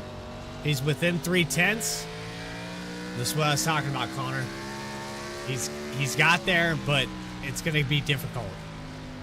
Just waiting for someone else to move up the racetrack. Literally, we've only seen Miller make it work, and no one else really at the front has tried it. And the 24, adamant not to even try anything else quite yet.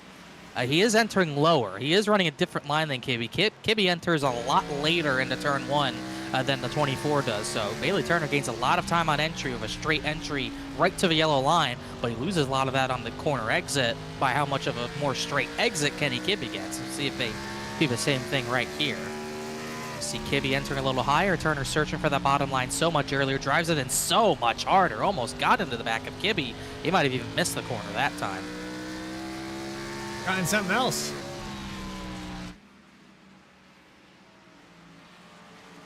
Just, you worry about Turner doing that, and if he gets too close entering the corner, it could end Kibby's race and Turner's race. I mean, he lost a lot of time there. Kibby just very patient, not entering hard, just letting the car kind of get down into the corner, then patient throttle on exit, not really heating the tires up too much. You can't really do anything different in 384. Much different entry. You're not turning on entry like you are in turn 1. It seems like you said Turner it. got Turner loose. Yeah, Turner got loose. You kind of said it. Turner kind of gets close, and then he loses it again. And you saw that was a big wiggle. Lost a lot of time on corner exit. 10th slower that time by. And there might be something psychological about that one last car you need to pass. But again, Turner had to work through 13 cars to get here. So that's a lot of work. And you burn your tires up getting to this point. You don't think you are. You feel like Superman. 17 lap difference on tires. You're flying past these guys, and then suddenly it plateaus. Yeah, both him and Travato have kind of plateaued. I wouldn't be surprised if the 33 ends up having more tire than Turner, but he's still yet to get by Chuck Sweeting for third. Sweeting putting up I wouldn't say he's fighting the 33 harder, but Travato hasn't been able to get close enough to have a look on Chuck Sweeting yet.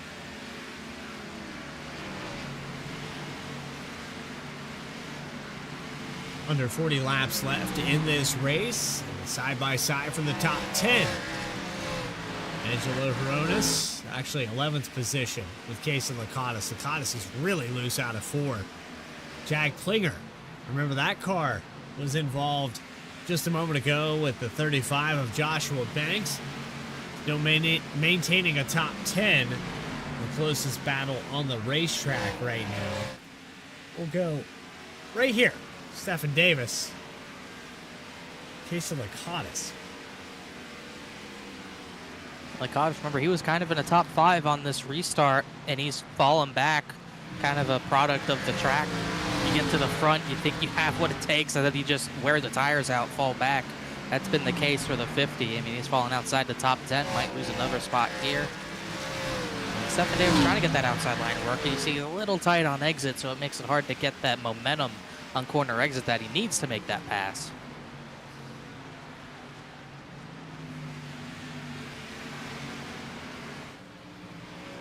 So lead stretches back out to 8/10. Kenny Kibbe looking really good here in the closing laps. Talking about 15, 16 lap difference on tires, probably 12 of those under green. Bailey Turner in the long speed, losing a little bit of ground. We saw that in the first stint of this race. And I think it's just going to be more compounded, that issue. Just going to be more obvious because he's in that dirty air and he's completely lost the pace. Travato, if he has any tire left, he's got to use it now, coming up to 30 to go. And he finally made that move to the inside. Chuck Sweeting ends up giving it to him. And that was all Sweeting was waiting for. He just really, he wasn't going to let him by without Travato having an obvious look, and finally had to give it to him there. See if Travato has anything left. I would love to see this 75 car fight harder. I remember a time where the 75 car was the hardest one to pass on the racetrack, and maybe that's just my personal experience. But well, I also remember a time when he couldn't finish a race because of other people hitting him. Yeah. So it kind of works both ways. Maybe that's why he's backing up. All right. Yeah, I mean, Turner has nothing left. I mean, the times reflect that. He's half a tenth to 2/10 slower than Kibbe lap after lap. That gap's over 1 second. Travato is able to have just as good of laps as Kenny Kibbe, but if he doesn't get by Bailey Turner, he won't have enough time to even have a chance of chasing down the 14. He might catch some traffic. Kibbe might. He'll at least catch Christopher Hodges. Maybe he catches Bryce Shoemaker, but there's really not heavy traffic ahead. Still have blue skies here, just barely. No rain on the forecast. Hopefully. I mean, in real life, rain tires, not the jump forwards, Could you imagine? No. Also, we said the 35 would catch that 31. Well, Mashinowski actually got him back on track, 18 laps down. So, as it stands, Banks will not get another lap. He'll, at this rate, finish in a 24th position.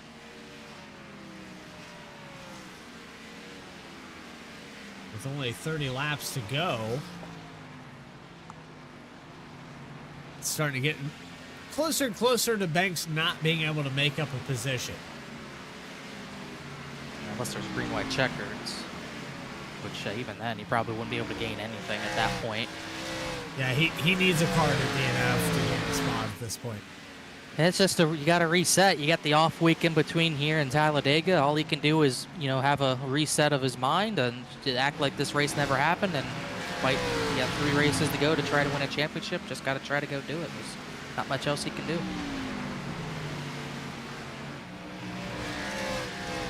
Bailey Turner losing a little bit more ground this time around. Almost identical lap times for the top 3. Jeff Wright got another point there. He just got by Nick Hapiak for the 6th position.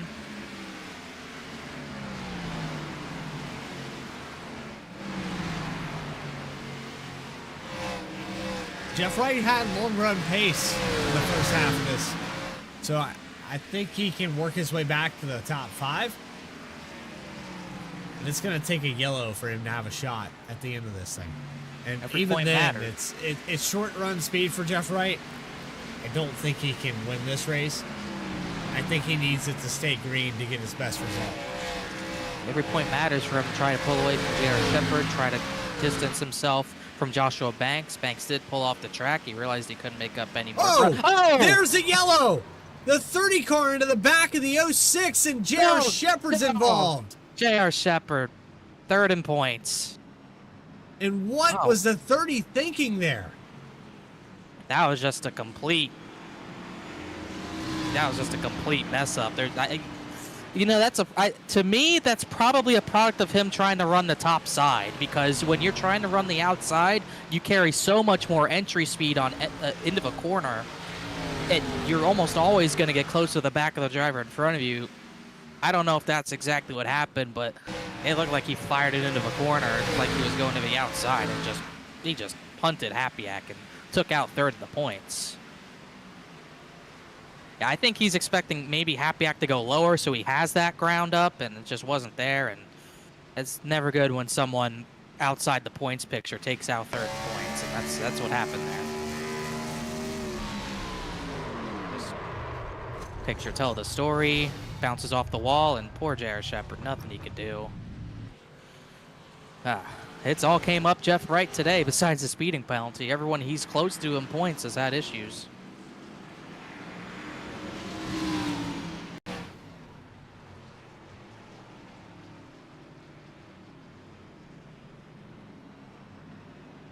There's safer barrier material coming off the front of the 98. He hit it pretty hard. Such a disappointment for him. He was right in the title fight. Was probably going to still be within single-digit points of Jeff Wright, and it's all going to change now. Kenny Kibbe off a pit lane first. No one stayed out, and it didn't look like anyone took 4 tires. Turner, good reset for Bailey Turner. He's able to get tires. This might give him his best chance of winning this race now.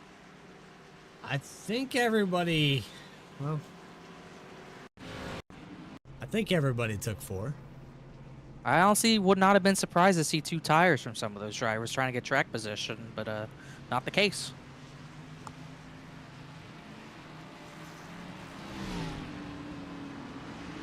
Kibbe 24, 33, 75, 71. That's the top 5. Jeff Wright's out 6th, and his next closest title competitor, well, Banks is out. J.R. Shepard just wrecked out. It's actually Kenny Kibbe, and he's been leading this race, so didn't even really note that part of the points until now. Kenny Kibbe's still very much in this title fight. He came in tonight 10 points behind Jeff Wright, so winning this race would be huge for him. But now, he was probably going to cruise. He might have been able to cruise to victory, and now he's got Bailey Turner, who's been maybe the best short-run car all night, and now he's back on fresh tires. And how many times have we seen that this season? The driver, he's going to win the race if there's not a yellow, then there's a yellow. and then all hell breaks loose. We've seen Seth Hatchell be a victim of it. We saw a few weeks ago it was J.R. Shepard who was the victim of it. Now, hopefully it's not Kenny Kibbe, but it's a race now.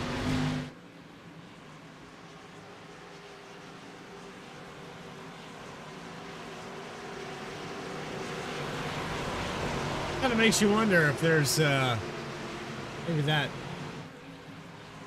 third eye in the sky watching over the 24 sometimes.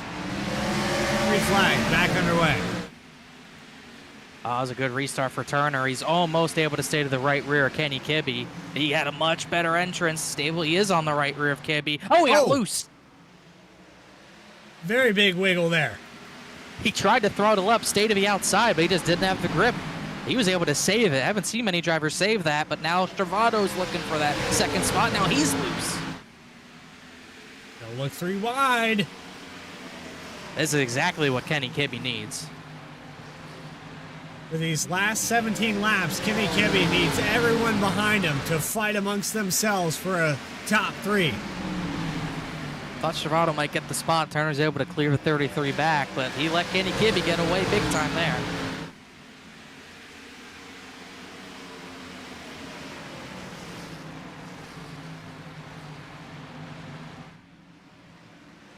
Side by side for the third spot in the background. That's the 29, and we're going to go 3 wide. That was Lakatos who got way sideways. I don't know how he held on to that thing. So 13 a weekly. Using all the racetrack now. There's J.R. Shepard. He's still fighting with no front end. Just like he did at Martinsville.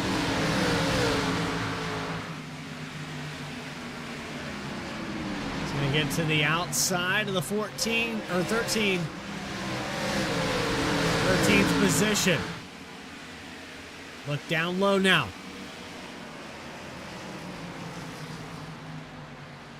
I mean, he's got to get anything he can at this point. If the tires wear out, they wear out. And he's just got to try to stop the bleeding as much as he possibly can. Try to have a shot at Talladega to still be in the fight.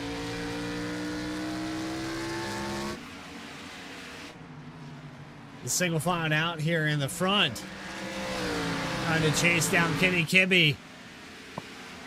Oh my goodness, everyone's driving 110%. Everyone's sideways off the corner. Pass for 5th spot. Ryan Carlisle, Chuck Sweeting, side by side. You can see just in the background there. Sweeting will clear. There's Jeff Wright going to the inside. Yeah, trying to get to the inside. He's trying to get by Stravado. I don't think the 33 will give it up easy. And everyone, Kenny Kibbe's hoping he doesn't give it up easy.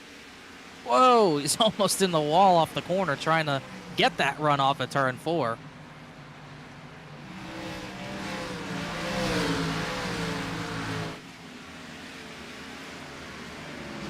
Fighting hard here for the 3rd spot.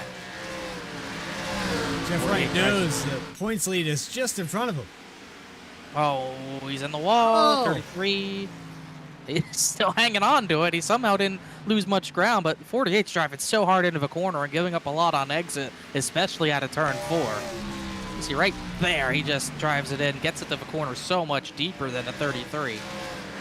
But then he can't really maintain that on exit.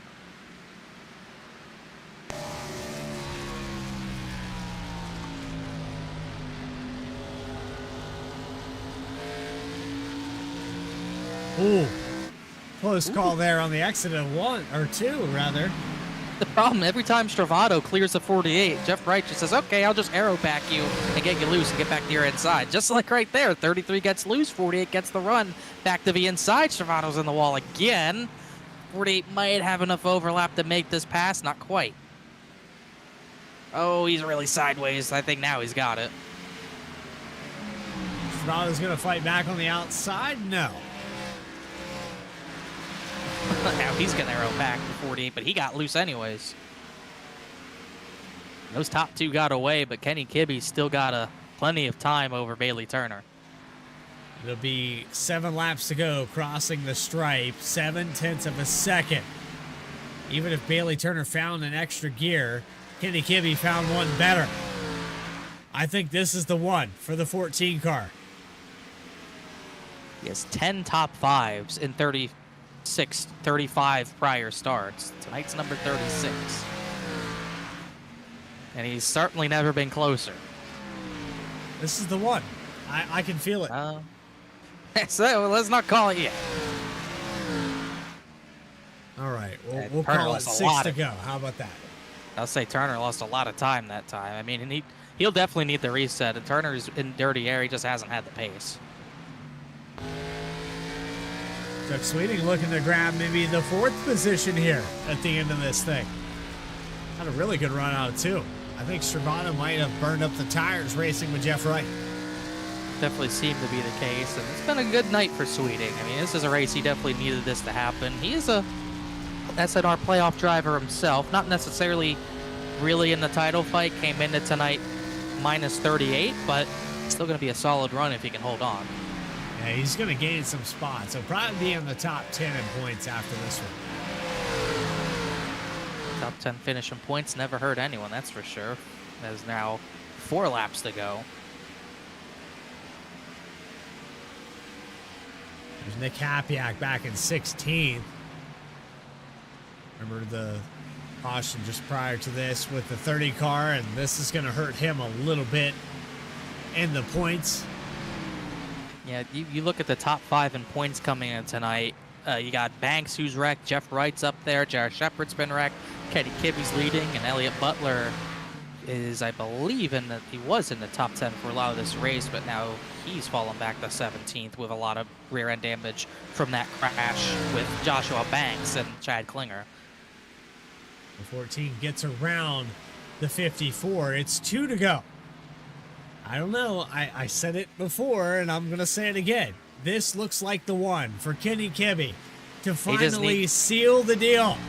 He just needs another half lap, another 2 corners, and he's home free. Just wants to see that white flag, and I think he's going to get it. He's got it.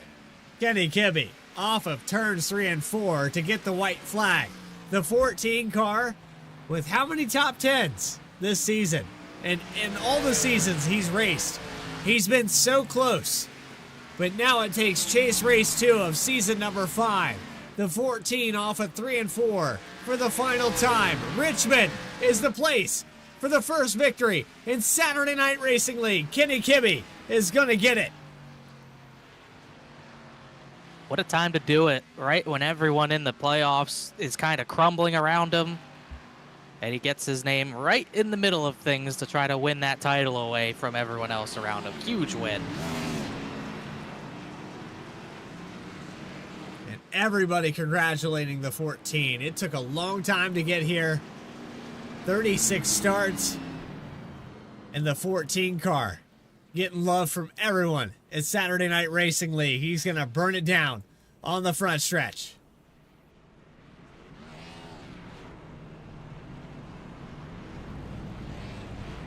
Start 36 was the number.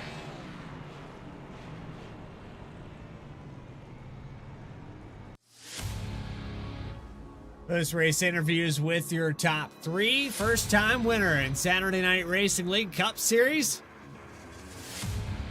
A lot of race results coming up. You're watching Saturday Night Racing League, presented by M&J Distributors.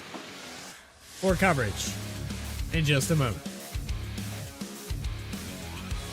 JS Racing. We're in the game.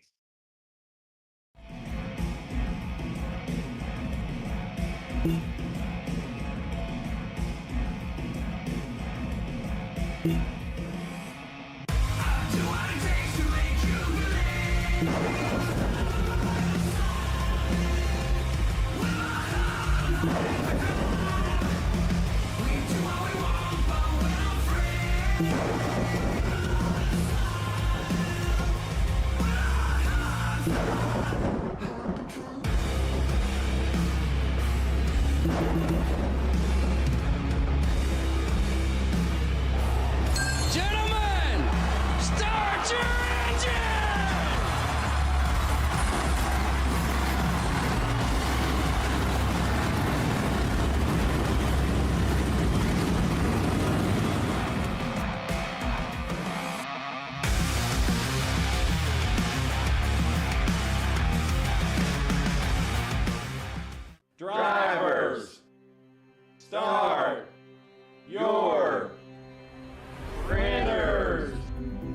To keep pace with the ever-changing landscape of marketing and advertising, let Clark Print Shop help you spot the trends and keep you in front of the pack with all your color printing needs. From business cards to invitations, menus to mugs, we can print anything you need on paper or your choice of over 3,000 promotional items. Visit www.clarkprintshop.com to browse our online catalog and place your order today, or call us at 276-889-3426. For a limited time, use the code iRacing for 23% off your first purchase. The staff at Clark Print Shop looks forward to handling all your color printing needs. Walking and rolling costumes started when my son Reese was born with cancer. So when I was 3 years old, I got my first wheelchair. And he wanted to be Wall-E for Halloween that year. And so I knew you couldn't buy a costume to go on a wheelchair at that time. So I knew I had to build one. My dad ended up building a Wall-E costume out of a Dell computer box. When we were all finished, he loved it. We took pictures of it and shared it on social media. So many people started sharing it that we started getting requests from people we didn't know. In 2015, we decided to build them for other kids because people were asking, hey, can you build them for my kid? So we started the nonprofit organization, Walking and Rolling Costumes, and we build costumes for kids all over the nation, free of charge to the families.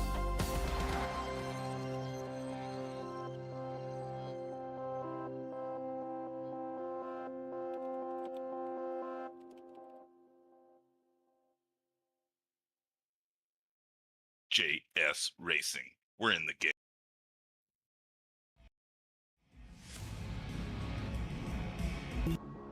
Welcome back to our post-race coverage. Saturday Night Racing League has concluded. Second race of the chase. Kenny Kibbe, first time win. Final race results. We're not going to have where they started here tonight. I apologize. I had to restart the computer here tonight, Connor, so things didn't quite work out the way we wanted it to at the start of this race, but it did work out the way they wanted it for Kenny Kibbe. Victorious for the first time, 36 starts. Bailey, Turner, Jeff Wright, the top three. We'll get a word with those drivers in just a moment's time. AJ Servato with a fourth place finish. Doug Sweeting is going to bring it home in the top five. Ryan Carwile, Chad Klinger, Stefan Davis, impressive there for the eighth place finish. Angelo Aronis, and the double zero of Craig Martin. Quiet all day. We watched a lot of the top of this race. Craig Martin gained a ton of spots, 18 gain, I believe, from what I remember. And the sheet says he started, for me, 20th and up to 10th. So good day for him. Like you said, he was quiet all day and ends up with, I believe, his first top 10 in the series. So good on him. Casey Licatos restarted 5th. At one point, just couldn't hold on. 11th for him. Austin Belkey, 12th. I think he'll take that. Caleb Weekly, 13th in the 13. Brandon Wallace, 14th. Eddie Trejo, 15th. The trio of drivers who kind of had a quiet day themselves. Nick Hapiak, the final caution, got booted by the 30. 16th for him. Hurts his title hopes greatly. Same for Elliott Butler, who was in the crash on the front stretch with the 35.09.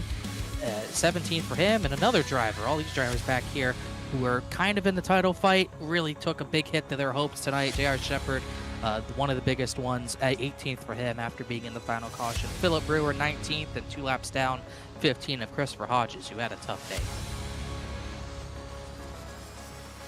Going to be Bryce Shoemaker for 21st. Matt Shinosky going to finish in 22nd. Then it goes back to Jeremy Miller in 23rd, and the controversy, a lot of things happened here. Joshua Banks had the lead in the points for 1 week this season. He's going to end up 24th, and that most likely will change our points lead. Ben Lapter will finish in 25th. Dakota Floyd, a lot of promise to start this race up on the front row. Ends up in the 26th position. Reggie Ortega, I believe it's been a few weeks since we saw the 2-car on the racetrack. He's going to end up 27th. And Joseph McWhorter with a very early exit caution with the 57 and the 73. That will round out your field. But it's time to go down to Victory Lane, where we're going to talk to our first-time winner, Kenny Kibbe. We've talked to you in the VSPEED booth quite a few times. You've been very, very close. In 36 starts, you've had a lot of podiums, a lot of top 10s, but this one means a lot. This is your first here at Saturday Night Racing League. Congratulations. Yeah, thanks. This one's super special. This is definitely the most competitive league I've ever raced in. And I've won some cool races before, but coming in here and it's been a humbling experience in a way of just trying to get up to speed and learn my way around and just get better and better every week, and then adjusting to this car. But I think the best part about it is the way we went out and won it. You know, we went out and we raced against the best of the best. We didn't touch a soul tonight in doing it, and we just executed. And it was an awesome old school field type race with some long green flag runs. And I'm kind of speechless in a way, but I couldn't be happier. Well, let me fill in the blanks for you. You had that run there where you had stayed out on the racetrack and you had about a 15 lap difference on tires. When Bailey Turner got to you, he wasn't able to actually pass you. He actually lost ground in the long run. That's where we have seen you before. And so throughout the season, you've been in scenarios where you have the lead in the closing laps. A late caution comes out. You overcame that. That's been your Achilles heel all season, is you have the lead. You're in a great situation. A caution comes out and the drivers overtake you. Didn't happen tonight. Yeah, you hit it. You hit it right on the head.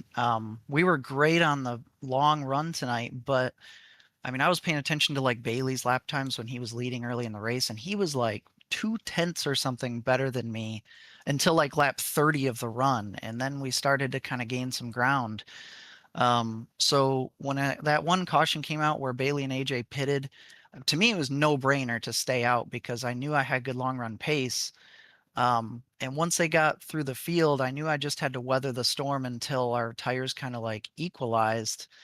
And then I would start to pull away, and we actually started to do that. And I was like, all right, game over. But then that caution came out, you know, and nothing's ever easy. So I was really worried when that caution came out because I knew how good Bailey and AJ and Jeff and all them guys were on the short run, especially.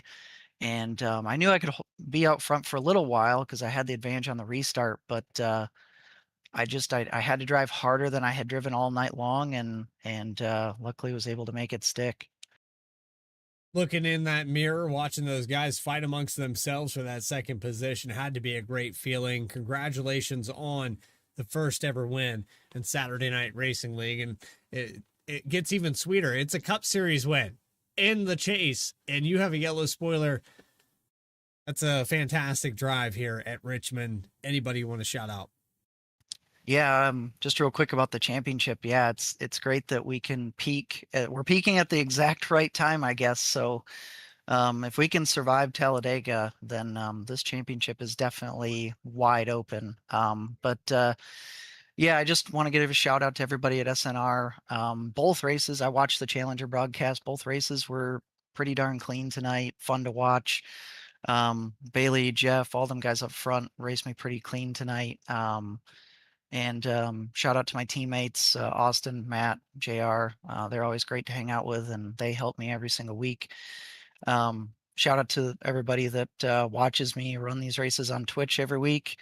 And again, we've been racing for our family friend, Jack. So this one goes to him. Kenny Kibbe, appreciate you coming up here and talking to us.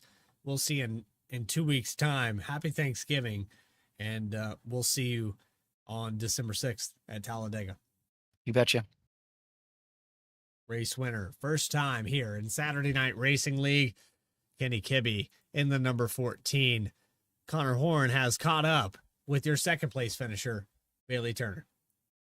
I do have Bailey Turner. Oh, Bailey, it's been a little while. Welcome back to the series. Missed a week, and you led most laps, led I guess 119 of 200. You just didn't quite have enough to get back to Kibbe and get the lead back. What more did you need to get the lead back? Being smarter with pit strategy would have helped. I was so worried about my long run pace. I was really good for 30 lap fire off speed, and then the rest of the run was really just me trying to maintain, the gap I had to Jeff and other guys like that. And just figured, we had 2 short stints there, and I was like, oh, I'm sure somebody's going to come down, especially Jeff after his speeding penalty. I thought would kind of go off sequence and take advantage of that. And I just, I wanted to kind of be ahead of the game, and AJ and I came down, and unfortunately, almost the entire field decided to stay out. So I knew we were going to be in a tough spot there, and then just track down Kenny on that run, and clean air was just so king. I was out in front of Jeff, and he was much faster than me, about lap 45 through 70 of the long run, and the clean air, I was able to hold him off for another 10 laps or so. And the same thing with Kenny, is he got I got to his bumper a couple times, and the clean air, just I couldn't really do anything, unfortunately, and kind of kicking myself for that. But you win some, you lose some with strategy. So unfortunate, but glad we recovered to a P2. And shout out to AJ. It was his birthday. I was hoping he would come in here and maybe get a win, but fun racing with all those guys up front. Definitely looked like fun, and AJ almost got the birthday win. Just couldn't quite get by a few drivers himself there, as we almost got to talk to him, but he fell back late. But obviously, you said maybe overthought it because of you were falling off on the long run, and obviously getting through that dirty air. It's proven tough for everyone all season, and didn't really see many drivers moving around. Did you ever think you could move around, or are you just kind of locked to the bottom for a lot of the race with the way the car felt? Yeah, a lot of the race we tried, late in the race, but I think, if this would have been a day race, we would have had a lot more options. I felt like in practice, especially at the beginning of practice, this thing was such a handful, and it still was a handful as we went into the night, but in a different way, and just so heat dependent, unfortunately. And I tried to move around late in the run, moving into the high side 1 and 2 and 3 and 4, and at that point I was just bleeding time and kind of knew my bed was made, and heated up the tires a little too much anyway, trying to, I was close to Kenny's right rear on the restart and really tried to hang there for the center to exit. And just on those restarts on cold tires, it was so sketchy for a couple laps and bobbled in 1 and 2. And I knew at that point, any chance I had was going to be, it was going to have to be him making a mistake. And Kenny was really, really good and consistent on the long run. I knew that would be tough. So unfortunate, but I wish we didn't miss last week. I was in a wedding, so couldn't really miss that. But dang, we would have been probably right there in the points. So you never know what happens. Talladega's right around the corner, and we have a lot of luck on those super speedway races, and tried to put ourselves in the position to be up front. So looking forward to that, and racing with all the guys on the team. We always work so well together at the end of those things.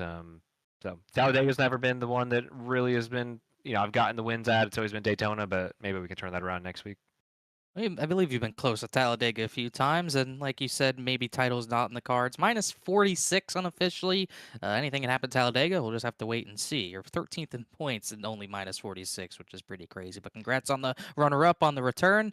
Who knows what happens in 2 weeks' time at Talladega? Anyone else you want to thank or shout out? Yeah, huge swing of events, right? From the points lead for nearly 2 seasons to 13th in points. But shout out to obviously AJ. Happy birthday to him. Been such a great friend over the years. Angelo. Sucks Josh got into a wreck over there. And just everybody else on the team. But thanks for the admins, you guys, for putting the broadcast on. I'm gonna have a fun time going back and watching and seeing all these crazy battles, and working through the field on the newer tires and stuff like that. So thanks again to you guys and all the league sponsors. Bailey Turner, first top 3 finish since middle of October, a month ago at Iowa. Bailey, thanks for talking to us, and we will see you in 2 weeks' time. Appreciate it. One more driver left to talk to. It's your 3rd place finisher, Jeff Wright. Jeff Wright led some laps here today, and Jeff, first and foremost, I want to establish, had this race stayed green, I think the 48 car is the one to beat. You had the long run pace. You chased down the 24. You made the pass, and you were starting to pull away. Things get chaotic at Richmond. Yeah, they certainly do. And yeah, to your point, I would have felt really, really good about our chances had that stayed green.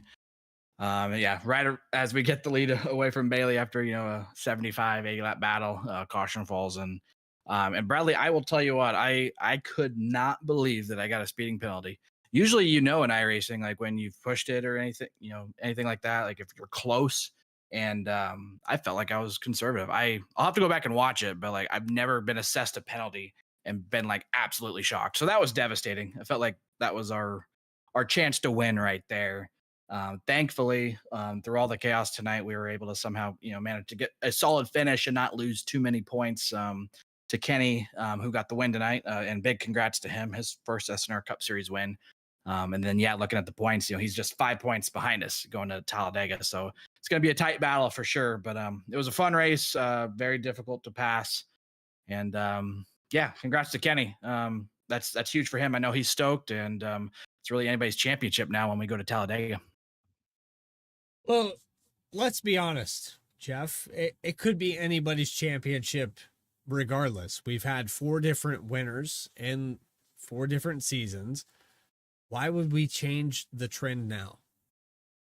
Yeah, you're right. And obviously with Talladega being, an animal in its own, who knows what happens there, right? We could all get wrecked out. Obviously Banks had a bad night tonight, got caught up in some trouble. So he drops out of the points lead.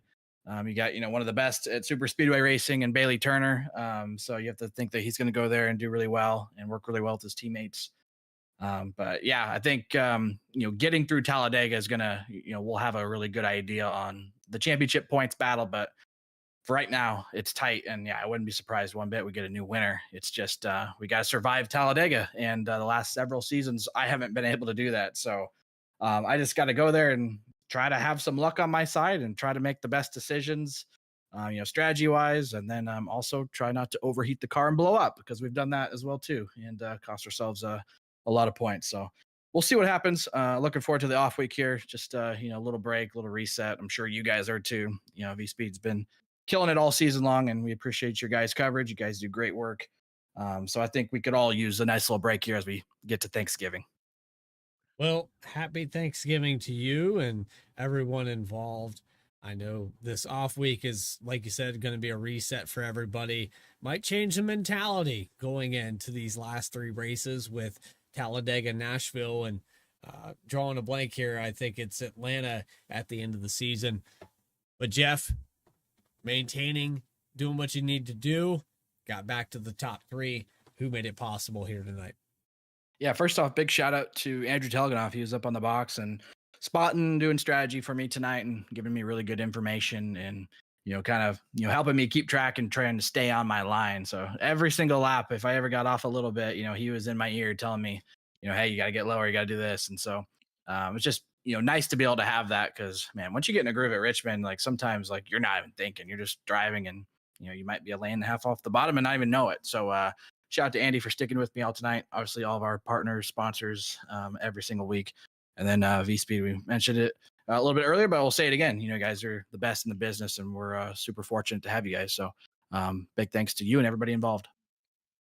Appreciate you with the kind words. And Andrew Toganoff, or I'll have a word with him in just a moment's time. We'll see you 2 weeks' time at Talladega. Sounds good. Thanks, guys. 3rd place finisher Jeff Wright in the number 48. And a lot to unpack here at the tail end of this race, but we still have more yet to go in this season. December 6th coming up in just a moment's time.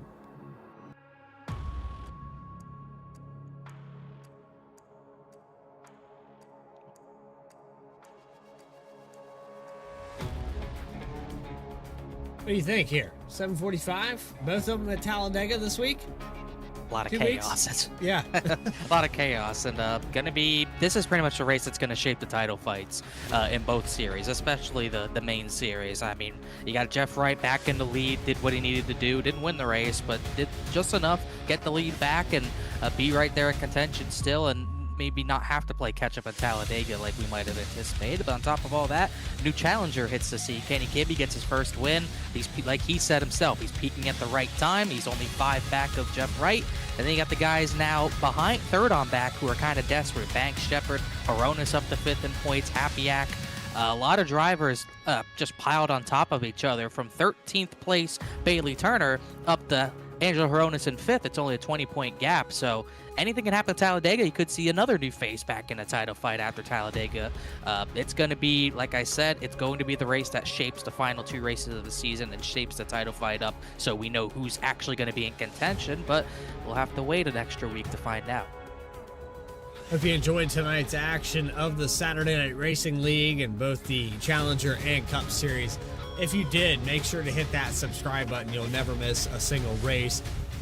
We've had other oval action on Saturdays with Misfit in the Touring Series. We also have SF23. That is the Super Formula. You can catch that at 4:30 p.m. in the afternoon. For everybody that made this possible, Jeff Wright and the admin team over at Saturday Night Racing League, my co-commentator, Connor Horn, who's been solid for 5 consecutive seasons, co-owners, Adam Baker, Eddie Smith, Morgan Cook. This is Bradley Cooper saying so long from Richmond. Happy Thanksgiving, everybody. We'll see you after the holiday break. It's going to be December 6th. Until then, we're going to Talladega. Stay tracking, everybody.